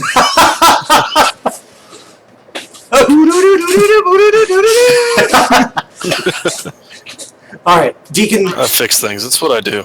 Deacon takes a step back and goes, "Thank you, Metal Man!" And he looks at his map, his repaired map, and goes, it's maybe a day and a half march to Josen, and then to meet the boss, like I said, 4 days or less with horses. It is good, Deacon. I will move forward to pat Deacon on the head. I hope this does not offend you. I do not understand Cobalt culture. It's really simple. We're genetically engineered, indentured servants to dragonkind. Like, it's embedded in us genetically. We have to serve a dragon. We die if we don't. No, I'm asking if petting him on the head is offensive. Oh, okay. No. He just sort of says, "No, it's not." Alright, excellent. Let us move now. I must find the answer to division. Okay. I'm gonna go investigate their bedroom, like, thoroughly. Okay. Partway through my short rest, I'm going to make a history check on the amulet. Okay. Oh, I have no clue what it is, guys. If only there was someone that you knew. I will, As you're doing, after that fails, as you're- approach Deacon. hold on. As you're doing the history check and you fail, you hear a voice say, "I can tell you my secrets if you just let me in." Does the whole party hear that, or only him? Only him.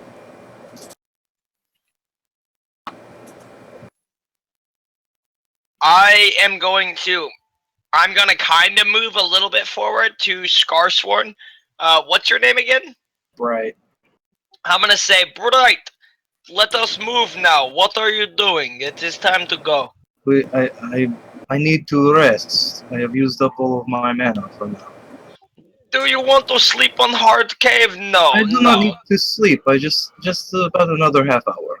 Yeah, he's a warlock. He gets his spells back in a short rest. I know that. I was role playing. Okay, just making sure. I'll call Deacon over. Deacon, could you come have a look at this? Deacon walks over, and I'm gonna say, Bright, what is Deacon looking at? I'm gonna approach. I will show them the amulet. I have the chain in one hand and then the actual amulet in my other, and I just sort of present it. Do you recognize this, Deacon? The I deacon. would like to make. Go ahead. I'm sorry. I was just gonna say I'd like to make a religion check on it. Sure. Yeah, good roll. Okay.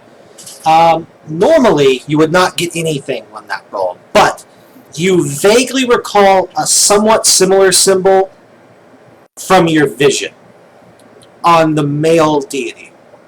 Yay! Oh. I'm just gonna keep that information to myself until Bright gestures to me to ask what I know. Okay.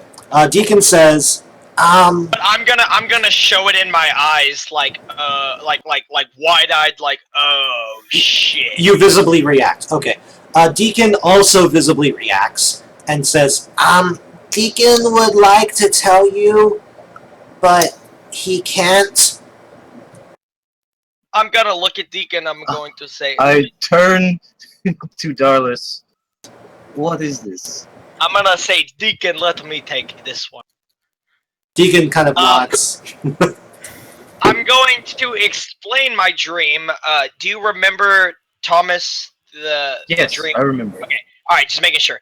I'm gonna explain my dream to Bright, and I'm going to explain to him that the male god or deity stabbed the female deity, and he was wearing that symbol.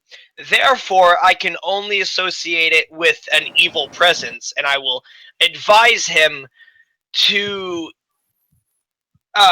sway from the path of evil, or I might have to react aggressively. Get rid of it, man! Get rid of it! Cuss! I, with that description, make another history check to see if I actually know anything. It would be a very hard. With more information. Sure. Okay. Come on, better than a 2. That's slightly better. That is slightly better than the 2. Alright. You know, as a Vistani, and as the royal bloodline of the Beltrathi Vistani, the original Vistani, you know, but you just heard this kind of lore from your caravan. There is a deity that is never named with a name amongst the Vistani. He's always referred to as the Chained One. And there are a couple of different symbols that are used to represent the Chained One. It's always in like hushed tones, like, you better clean up the caravan, or the Chained One will get you. It's like those sort of boogeyman type stories that old women tell the children of the caravan. We would probably have heard it as children. Yes, you would have That heard is this. what he's telling us. That is what I'm remembering right now. Yes. There are two symbols that seem to be used interchangeably. One is a two-tiered ziggurat, so it's like a large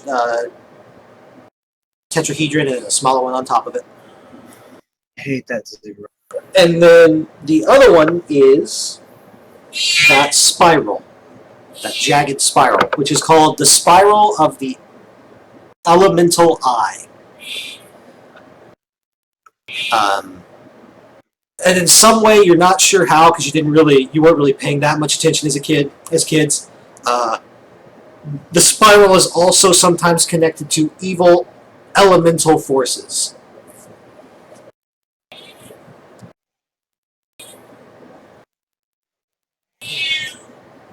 Regard the amulet for a few moments.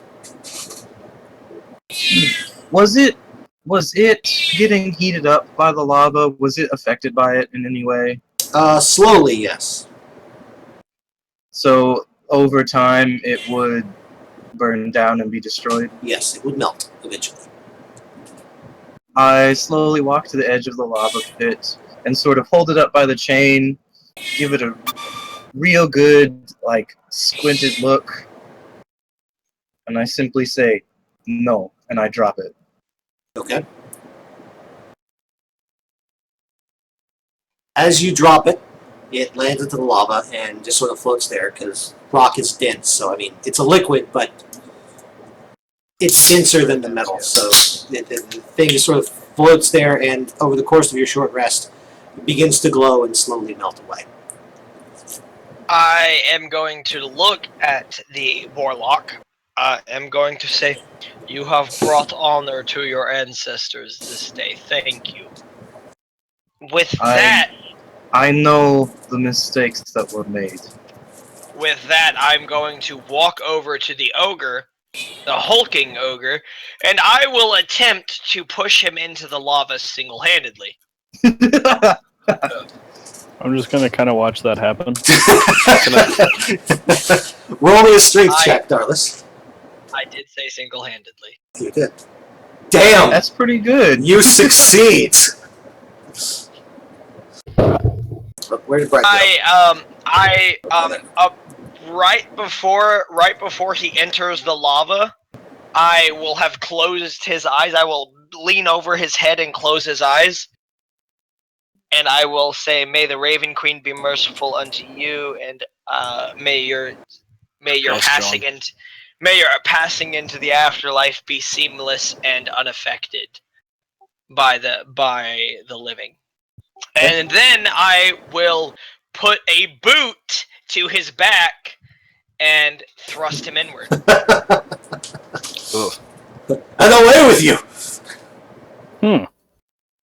I will So about investigating this room. come to this other area. Oh, down yes, here. yes. Wait. Question. Did he have any coins on him? No. If there are coins, they would be elsewhere in the room. Elsewhere in the map. Alright, yeah. Then he is thrust into the lava. Okay. I'll go back up to Silver because he went up there a while ago to investigate that room. Silver, what was your investigation check?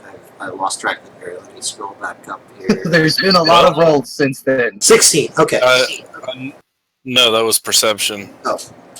I just made the investigation roll. Okay. I wanted to wait, Okay. and it sucked. Well, I didn't ever give you a response for your perception roll, so let me do that. This room is... You get an odor here that's very much sweaty, giant, humanoid-ish looking creature that doesn't bathe. Your investigator roll, it's low, but they didn't really attempt to hide anything. There's a couple of bags of copper coins, a couple of 100 coins each. Whoever they were stealing from clearly wasn't that wealthy. You also do find a scrawled note, but when you try to read it, it is in a language you do not recognize. I'll put that away for later so we can all discuss. And I will attempt to grab the bag of coins. Okay, you there's you grab it. Yeah. Okay, then you grab it. I will grab it. And I will gonna bring it back. Come down to this little alcove Yeah, over here I got you. and investigate. Oh, also. That's all right. It looks like they've been burning pieces of the ship here. Like, you can tell that the wood here is clearly ripped up planks of the ship's decking and whatnot. Which makes for really good fire because it's soaked in pitch. It's just ship pieces. Ship pieces and animal furs the goblins were using as like bedding. And a rug that appears to be one of the trade goods you were going to trade. There's a red rug there on the floor that the goblins apparently rolled out because they found it and went, ooh! Are any of the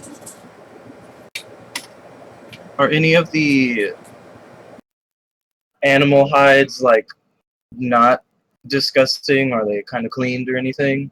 Roll me up. Well, you already have your investigation. No, they are covered in fleas and mites, and like there are visible colonies of bed bugs that you can see as you approach from several feet away. Visible Okay, colonies of bed bugs. Is the rug recoverable, or is it also now covered in disgusting things? The rug looks recoverable. All right, I will recover the rug. Okay. The furs, by the way, don't look like they were part of the cargo. It looks like they were actually what the goblins were. Then set fire to all of the because the only way that you can kill bedbugs is to burn that shit down. Burn it all. And so I will do that. Fair enough. You all hear the crackle of fire from the southern part of the cave and see smoke billowing around the rock pillar there. I'm gonna go investigate, I guess. Yeah, I would like to invest. I'm sorry.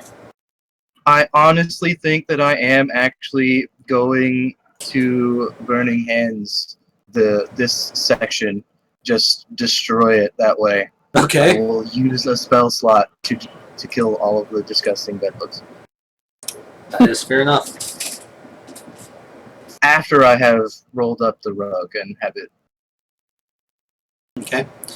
Darlis, where you are up there, what are you doing up there? And so- After being that close to the bed bugs, you probably just better burn all of your stuff and everything that you're wearing just to be safe. All right. So after very rudely being interrupted by Will, I will have investigated where I am at and perceive. He will personify the area. What do you need? No, I didn't say personify. What do you need out of me? Do you need an investigation or perception? Investigation, if you are actively searching. And give me 1 second to take care of my cat. I'll be right back. No seconds. Let's keep it. What you want? Okay, come on, let's go. It says, I want your soul. Well, that was a nice thing for me to come back into. I'll be right back.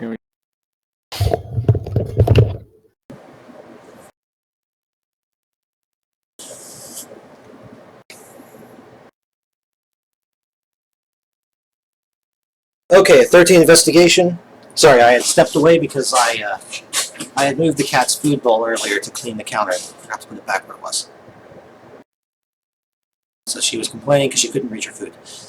With a 13 investigation, you find a couple of barrels of ale, basically, normal ale, and you find a small flask. Well, it's like a 100 milliliter bottle of quintuple bock. I will take the 100 milliliter of quintuple buck, and I will excuse me, call out to the rest of the party to come and get their ale. Okay.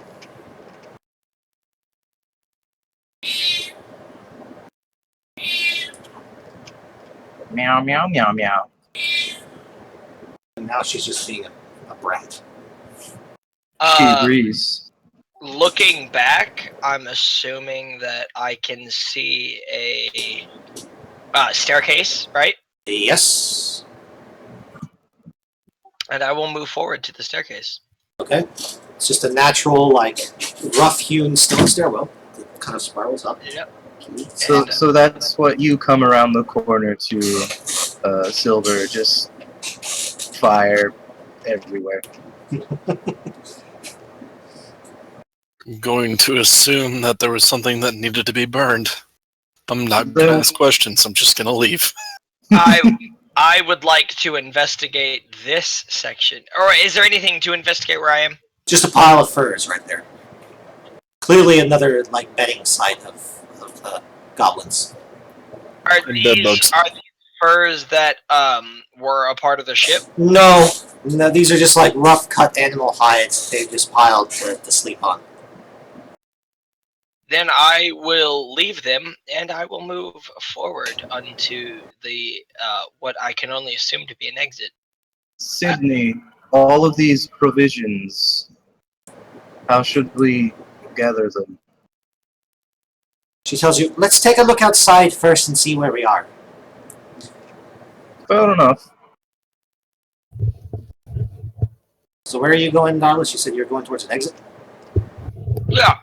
Okay, Is there anything? Do I need to investigate this? that is... Or like, Well, as you approach that, a smell wafts up from that hole, because it's Yep. actually a hole. Uh, yep, yep, it's exactly what I thought it was. Yep, I'm gonna keep moving. Yep, it is exactly what I thought it was. That's the midden Out heap. of character. Yeah, that's I'll go with him. that's a midden heap. No, you can't jump that far, you fucking stupid ass dwarf.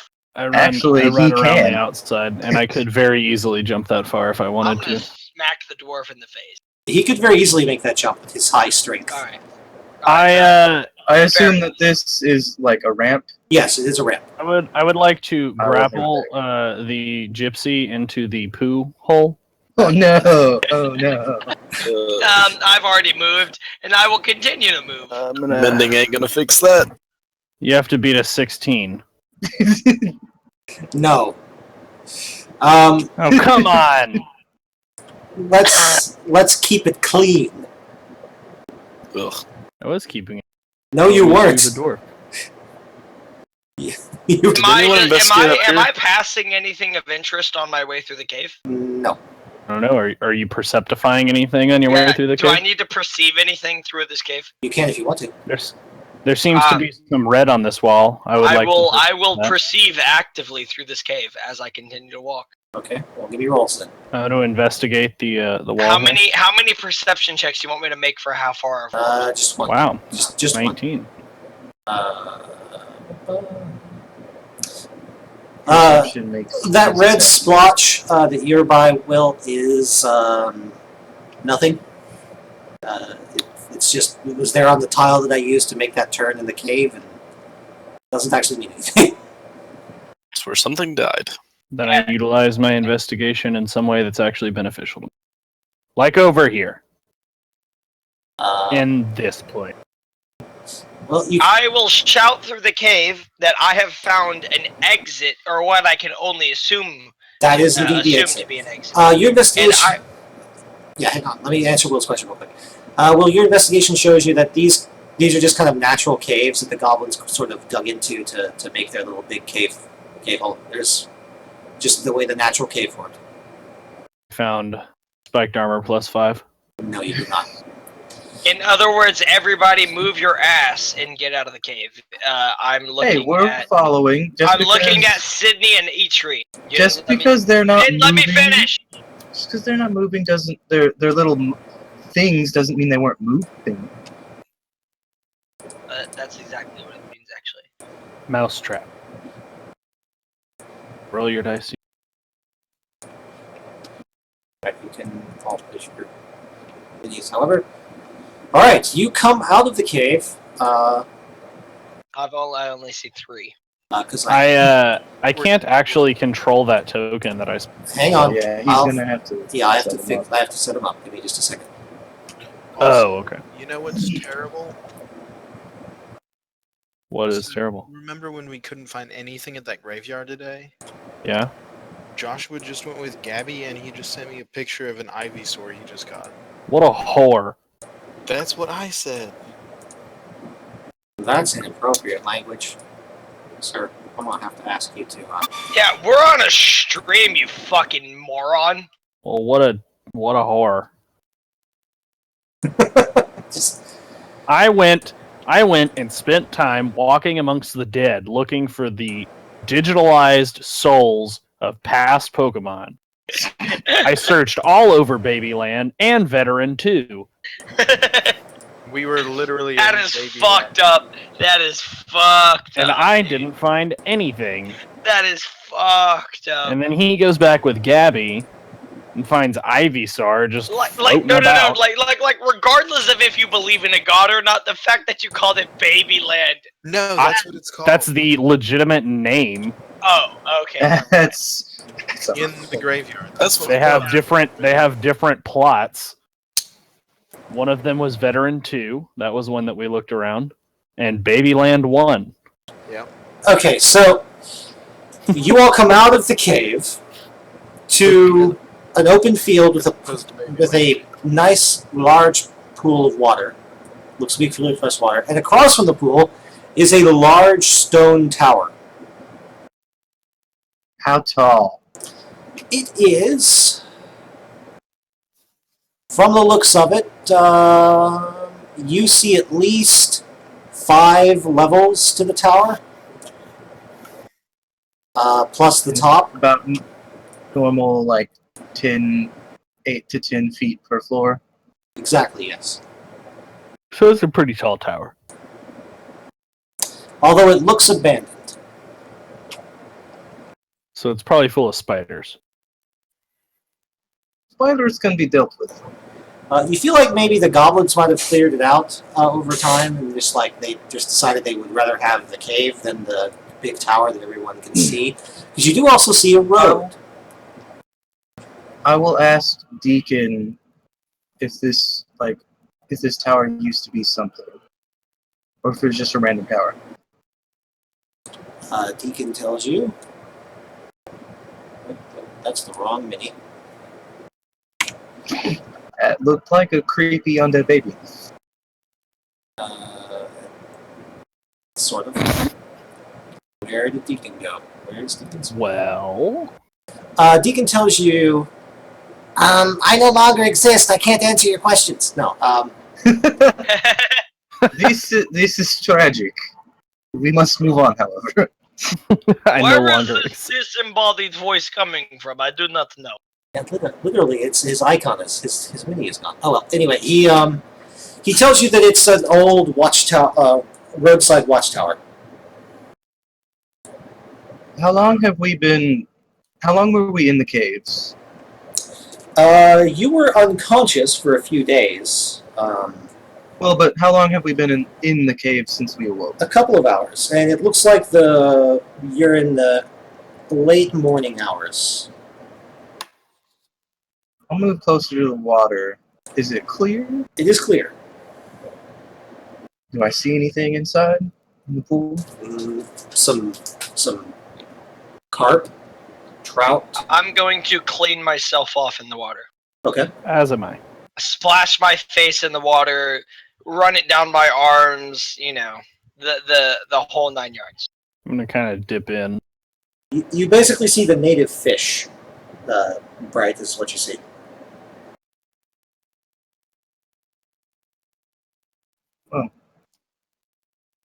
Perhaps we like- should go investigate the abandoned tower. I would like to attempt to grapple a fish.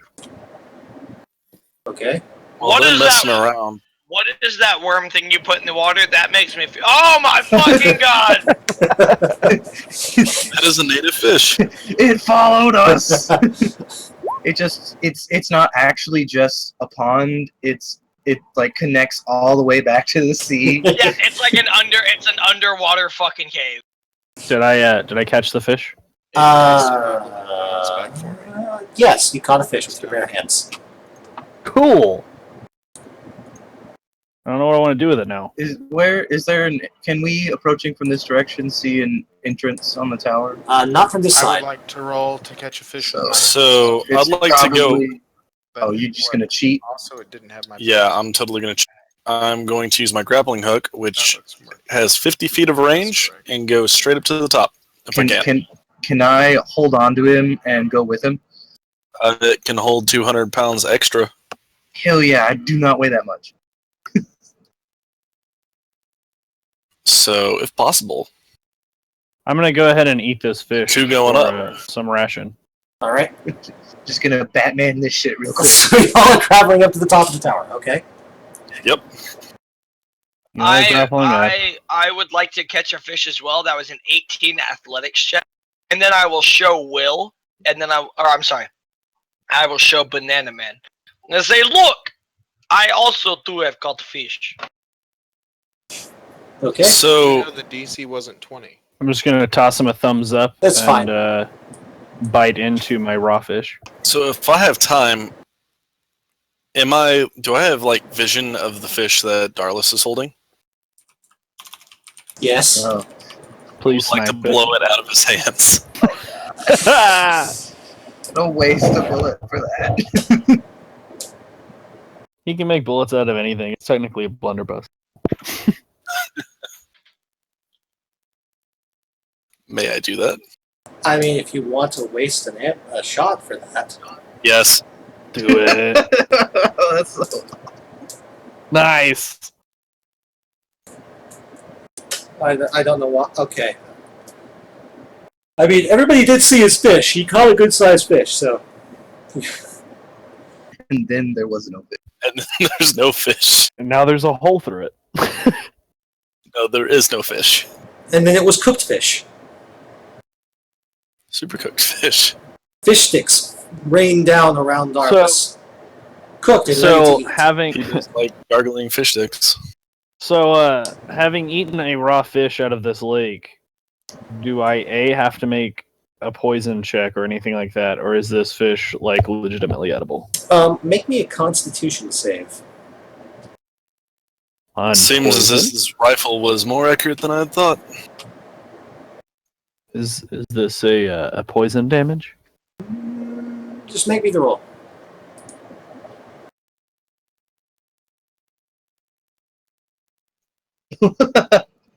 Nice. Yeah, it tastes You fine. have worms. It tastes Cool. It tastes fine to you. It's I tell each tree that the fish tastes pretty good here, and continue eating. Very Smeagol-esque.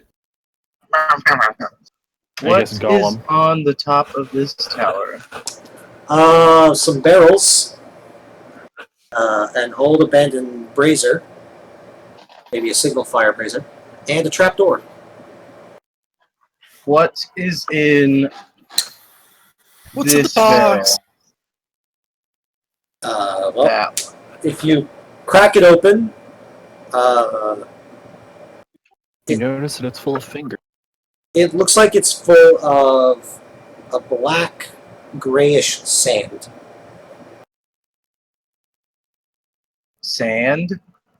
Like a granular material. Silver, what is... Do you know what this is? Can I make some sort of check on that? Oh no, you know what it is. It's blasting powder. Oh shit! Cool. I'm going to, Tell 'em- Are all of them have blasting powders? No, just that barrel. I mean, just the only one I've opened so far. you don't know what's I in it. will actually go through and open all of them. though. yeah, I'm gonna help him do that. Okay. Most You should just burning hands the tops off. No thanks. I'm not. because the ones full of black powder are bombs. If you do that. I'm not... I may not have recognized it immediately, but I know what it does. Look, I'm not saying it's the best idea. I'm just saying you should do it.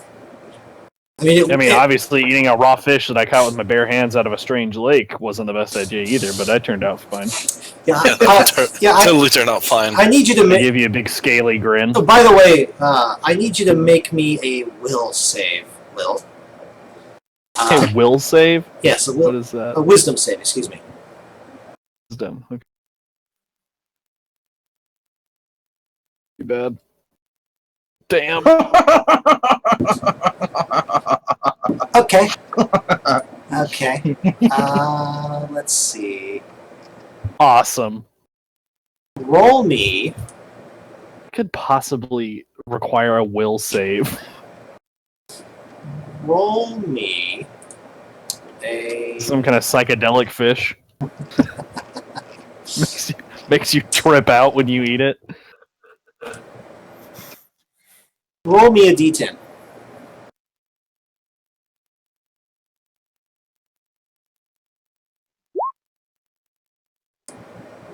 8. Okay. And 8.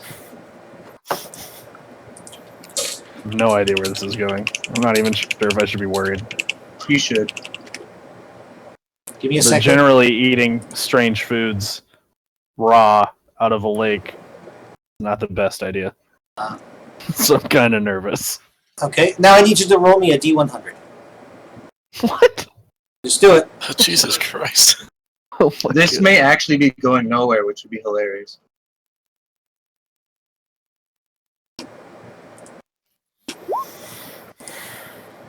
He grows spider mandibles. And sprouts He sprouts turned blue. Okay. 6 more arms, making me the ultimate grappler. Correct. Plus 10 on all grapple checks.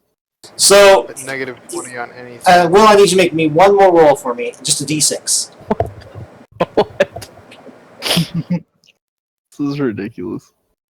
5. Okay. That's a 5. That's pretty good. What the rest of you all see is he eats the fish raw. He has the conversation where he tells Darlis that the fish is good. The guys up on the tower kind of fiddling around for a little bit, opening barrels, and then all of a sudden, Ironhide just collapses onto his knees and begins to weep uncontrollably. And nothing the rest of you can do will console him for 8 minutes. I'm still busy I always opening do barrels. As am I. I guess I ate a whale. Get the fuck out of here. You deserve that. And you have 1 point of madness. Oh no! With puns like that, you gotta be mad. Because that's what I was having you roll, was the short-term madness effects. What are the short-term madness effects?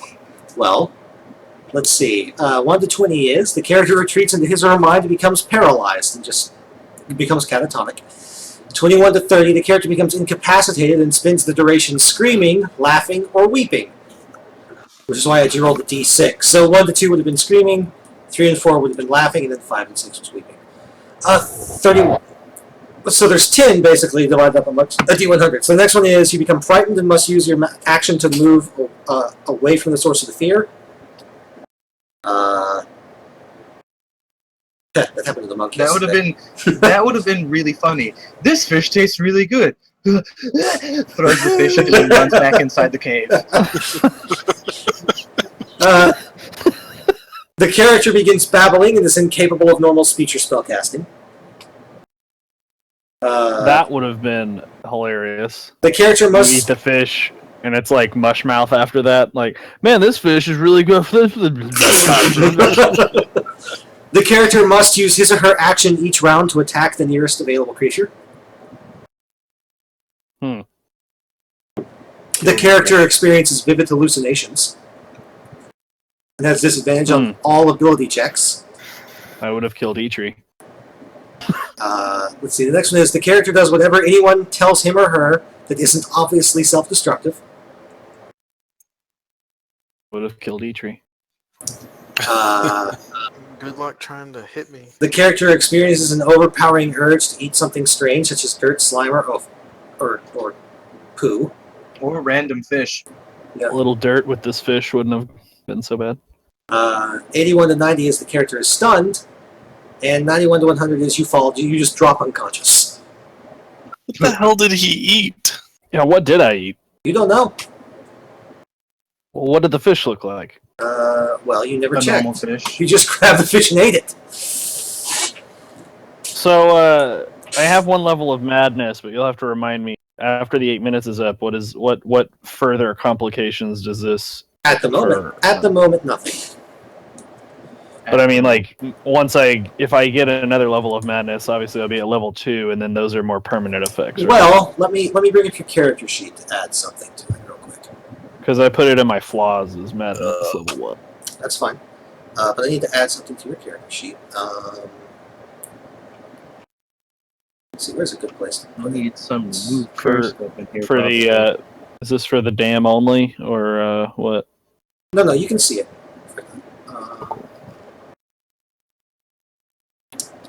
Let's see. Good place to put it. Basically, each level of madness drops your sanity score. Right. So let me just put it in your personality traits. There we go. So what's in all these barrels? Yes, going back to the barrels. Most of them are full of sand, just regular like silica sand, just like yellowish white sand. One is full of blasting powder. One is full of stale wine that's basically turned to vinegar. And one is full of rotting fish flesh that has kind of blended together into a morass of, well, non-plum. Fish sauce. I'm gonna take that one. And was there another one with bad food in it? No, there was. It's just vinegar. Okay, I'm gonna take the one with the disgusting old fish and dump it over the side of the tower, Okay. and then put the barrel back with the rest of them empty. I'm going to try to take as much of the blasting powder as I can carry. All right. There's And I'll hand the bag of That's copper safe. off to Bright. That's a safe amount to carry. I'm already carrying a lot. You don't even know. Silver, why do you need to carry this? This place is abandoned. We could use this as our base. We could, but I also need a supply of this, and this seems like more than ample for my needs for now. so the rest of y'all can kind of tell that the entrance to the tower is on this side by the road. Over here. And I'm assuming eventually the party all decides to go into the tower through various means. Is this trapdoor locked or trapped or stuck shut It is. or anything? It is unlocked. All right. Yeah, we will enter through the top. To the roof. Okay. Well.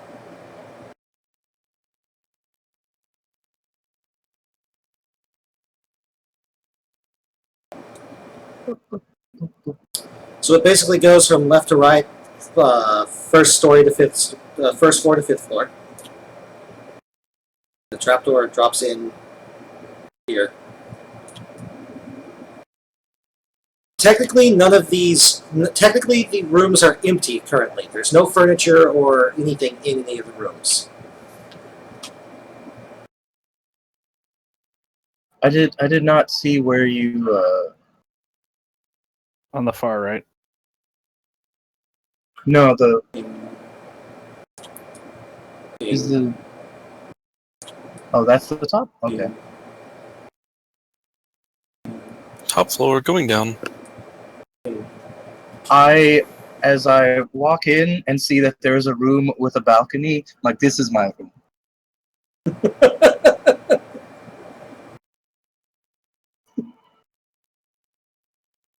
Well, I should probably be near the balcony in case we need some long-range support. I was serious. This is obviously a wonderful sitting area for, because there is that actually like a little fire pit? Yes, the things It's that are an built in, unused fire pit. right. The things that are in the walls, like solid, are there, but none of the furniture or floor markings are there at the current moment. Oh, Although they will be here, because as you investigate, Sydney and the others can enter through the bottom if they so wish, which is over on the left-hand side. Here. That's the first floor. So basically, that's first floor. This is the second floor. And then you have a third floor in the middle. Fourth floor is the all weird circles. Magic circles, and then the fifth floor is the one that Bright and Silver are currently on. Down below the fifth floor is a mapping of the top of the tower, just for reference. I pulled out my token, but I don't have control over it. Tragic. Can you open the options of the token? Like the gearbox? I can't even click on it. Oh, weird. This one. Okay.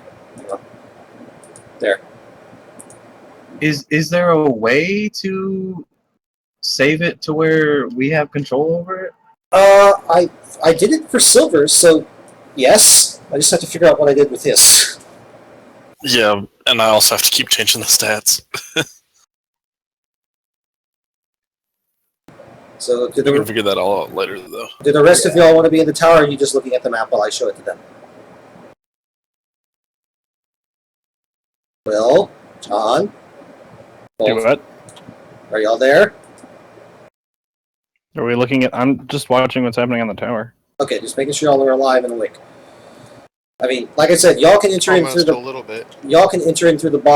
through the ground floor if you wish to investigate down there. I mean, As I look through the top tower, I walk into this room, the really large room, and I proclaim, "This is my room." The one that's clearly supposed to be the group room. This is mine. okay, so as you all investigate this tower, and I'm assuming the party, like, you don't actually have to put your tokens here if you don't want to, so you can just go with this layout. Sydney tells you this would be a great place to set up the runic portal, that you can basically turn this tower into basically a guild hall for the guild. You lost your boat, but you have a base of operations here on the island. And we'll spend the next, probably take the rest of the day moving all of the provisions in the cave to the tower, wouldn't it? Right. And Sydney basically sets up the circle on the 4th floor and gets into contact with the guild, and they basically bring the furniture and everything over. So this tower is populated to look like it is, basically by the guild. So after basically a... Wait. Did she take the teleportation circle from me? If you have it, she directs you where she wants you to activate it. And if she doesn't know that I have it? She will find it. She's a level 8 rogue. She could easily steal it from us. Yeah. What floor is she on? Her passive perception is 20. She knows you have it. Damn. It is the 4th floor where the big star pattern is. That's basically the circle. Then I will place the teleportation circle on the 4th floor. Okay. Like I said, it activates, and then guild, basically workers start bringing furniture and stuff over for populating the tower. To the point that by the end of the day, the tower is pretty much filled up like this room is. Like I that try my house. best to direct them that the large room on the top floor is mine, and they only need to put one bed in it. They ignore you. Persuasion. It's only 12. Yeah, no, Mine? they have a much higher level boss than your level, and they are not going to. They tell you their union. Whoop, whoop, whoop, whoop. So let's just go over the rooms and layout here. The first floor is basically some storage. There is also a dungeon area that you find below the tower. It appears to be either cells or a storage area. It's down below the level 1 map on the left. Most of the provisions are stored there and on the second story. Second story has some eating areas, a kitchen area here,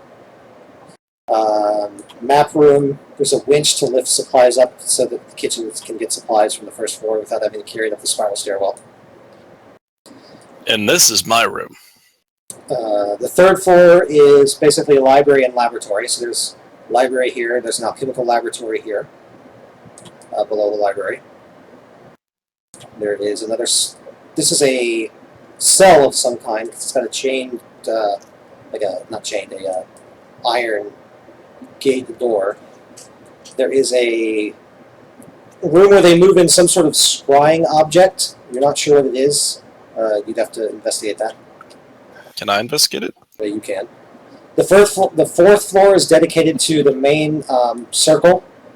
the main teleportation circle, but 2 smaller circles are installed by guild mages, which are circles that link to specific places for personal use for high-ranking guild members. You cannot currently use those circles. They won't activate for you. But the big one like goes back to storm whatever. The big one goes back to Stormhaven.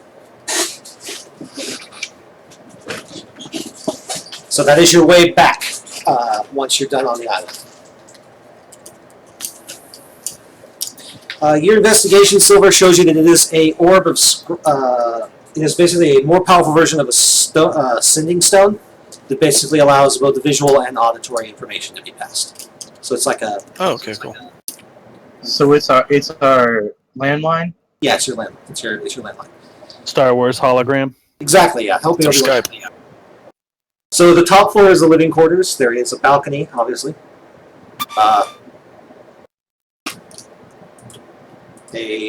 gonna take time on the balcony to draw that map with range markers to figure out like distance and so on and so forth. That appears. If whoever pinged that, that looks like that's a chessboard, but I'm not sure because it's very small. It's drawn very small. It would be dragon chess, obviously. Right, dragon chess. There's a sitting area where they brought in some chairs and tables because you guys clearly survived finding a shipbreaker worm, and so they're very impressed by that. This is the hall master's chamber. Yes, this is my little. And the common chambers. Sydney actually, since her job was to bring you here. Yeah, it's hers. Well, no. At the end of the day, she basically tells you the actual person who is going to be overseeing you here on the island will be arriving tomorrow, and you all have the nights to yourself. She walks onto this teleportation circle and disappears. Goodbye. These are my goodbyes, and Yeah, there's only 2 of us on the actual map. Can you put the rest of us on? Where's she going? Oh, sorry. She left. She teleported back to somewhere. You don't actually know where the circle she used goes. Ah. Dimitri. And Dimitri has his control of his token. You may. What? Are these like right here? Are those like stables? They look like they might be, yeah. That looks like what they're laid out as. Weird. And that was the way it was. gotta have some horses. That was the way it was constructed when you all. I will transform the third. I will transform the 3rd level into my personal bedroom. Not the 3rd level entirely, but just the room I'm sitting in. That is actually the scrying stone. They're not going to let you convert that into a bedroom. Like you can try overnight, but when the boss gets here, it will be It will, it will be retconned. It will say no. it will be reverted, but you can sleep there for the night if you wish. Because you have the tower to yourselves right now. They basically they're. She's going back to report, and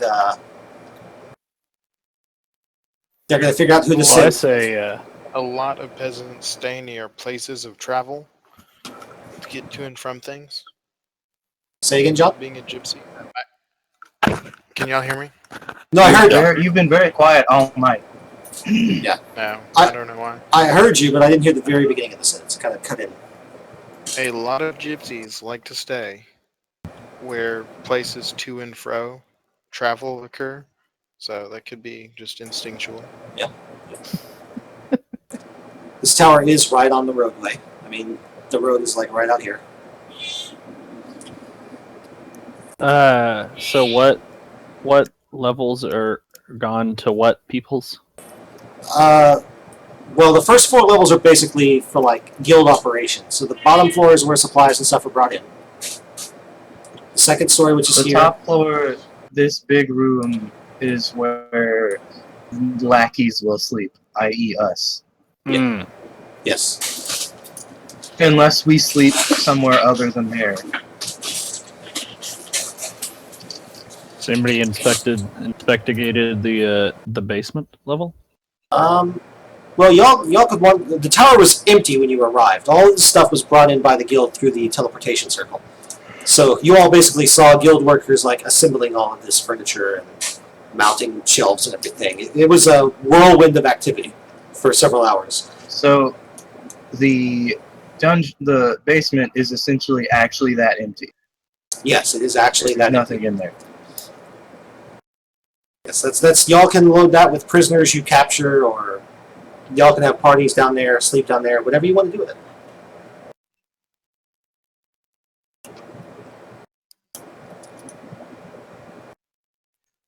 Or we could fight to the death near it. I am going to approach Silver in the 3rd level. So I'm in the workshop, like, setting up. Yeah. I'm still going to approach him, and I'm going to say, "Why did you ruin my dinner like that?" I'm sorry, I was just testing the range on this new gun. I'm gonna mount it on the wall. That He was the most asks as passive I aggressive am- statement. On the 2nd floor, making dinner. What's down here in this basement? I'm going to tell Silver, if you ever do that again, we will have big problem. Do not let your gun misfire, mechanical man or thing. I still don't know what you are, and I don't trust you. You've proven yourself to be an adversary, and I do not like that. That's fine. Most people don't understand my kind or care. So, have a good night. what did you say? what did you say, Will? You are what we call in my native tongue an asshole. I've been called worse by many a people. I will take his gun off the rack and I will let it fall to the floor and I will walk out. My construction is much more sturdy than that to affect anything. Will, what did you? It was a move of power, less than a move of destruction. Oh, gonna I start was just crafting my asking what's pistols. down here in the basement. Current, It's just dungeon. Yeah, currently very little. There are clearly storage rooms or cells built here. They have sturdy iron and oak doors with some reinforced locks that were clearly made by some skilled guild artisans. The barrels of ale have been placed down here, as well as a fresh barrel of quintuple bock. Gore. Like to take quintuple bock up here by the fire, and by some I mean the barrel. Okay. Yep. Well, that's where we're actually going to call it for tonight. Is you've arrived on the island, you have a base of operations, and you're not. Deacon is still here. I'll have to figure out what happened to his mini icon thing. So you begin to, because it took all day to set the tower up, basically, by the guild. So night has fallen, and Yeah. when you awake, your new handler will be there. Someone new to interact with. But Oh no. Oh no.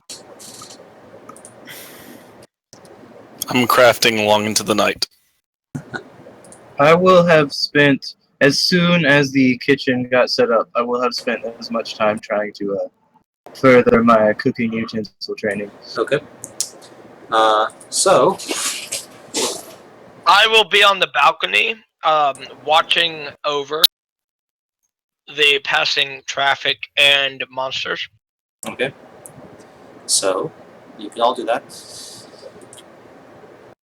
And be sure to tune in next week for the continuing adventures of our party in their quest to destroy the Blackheart Spire.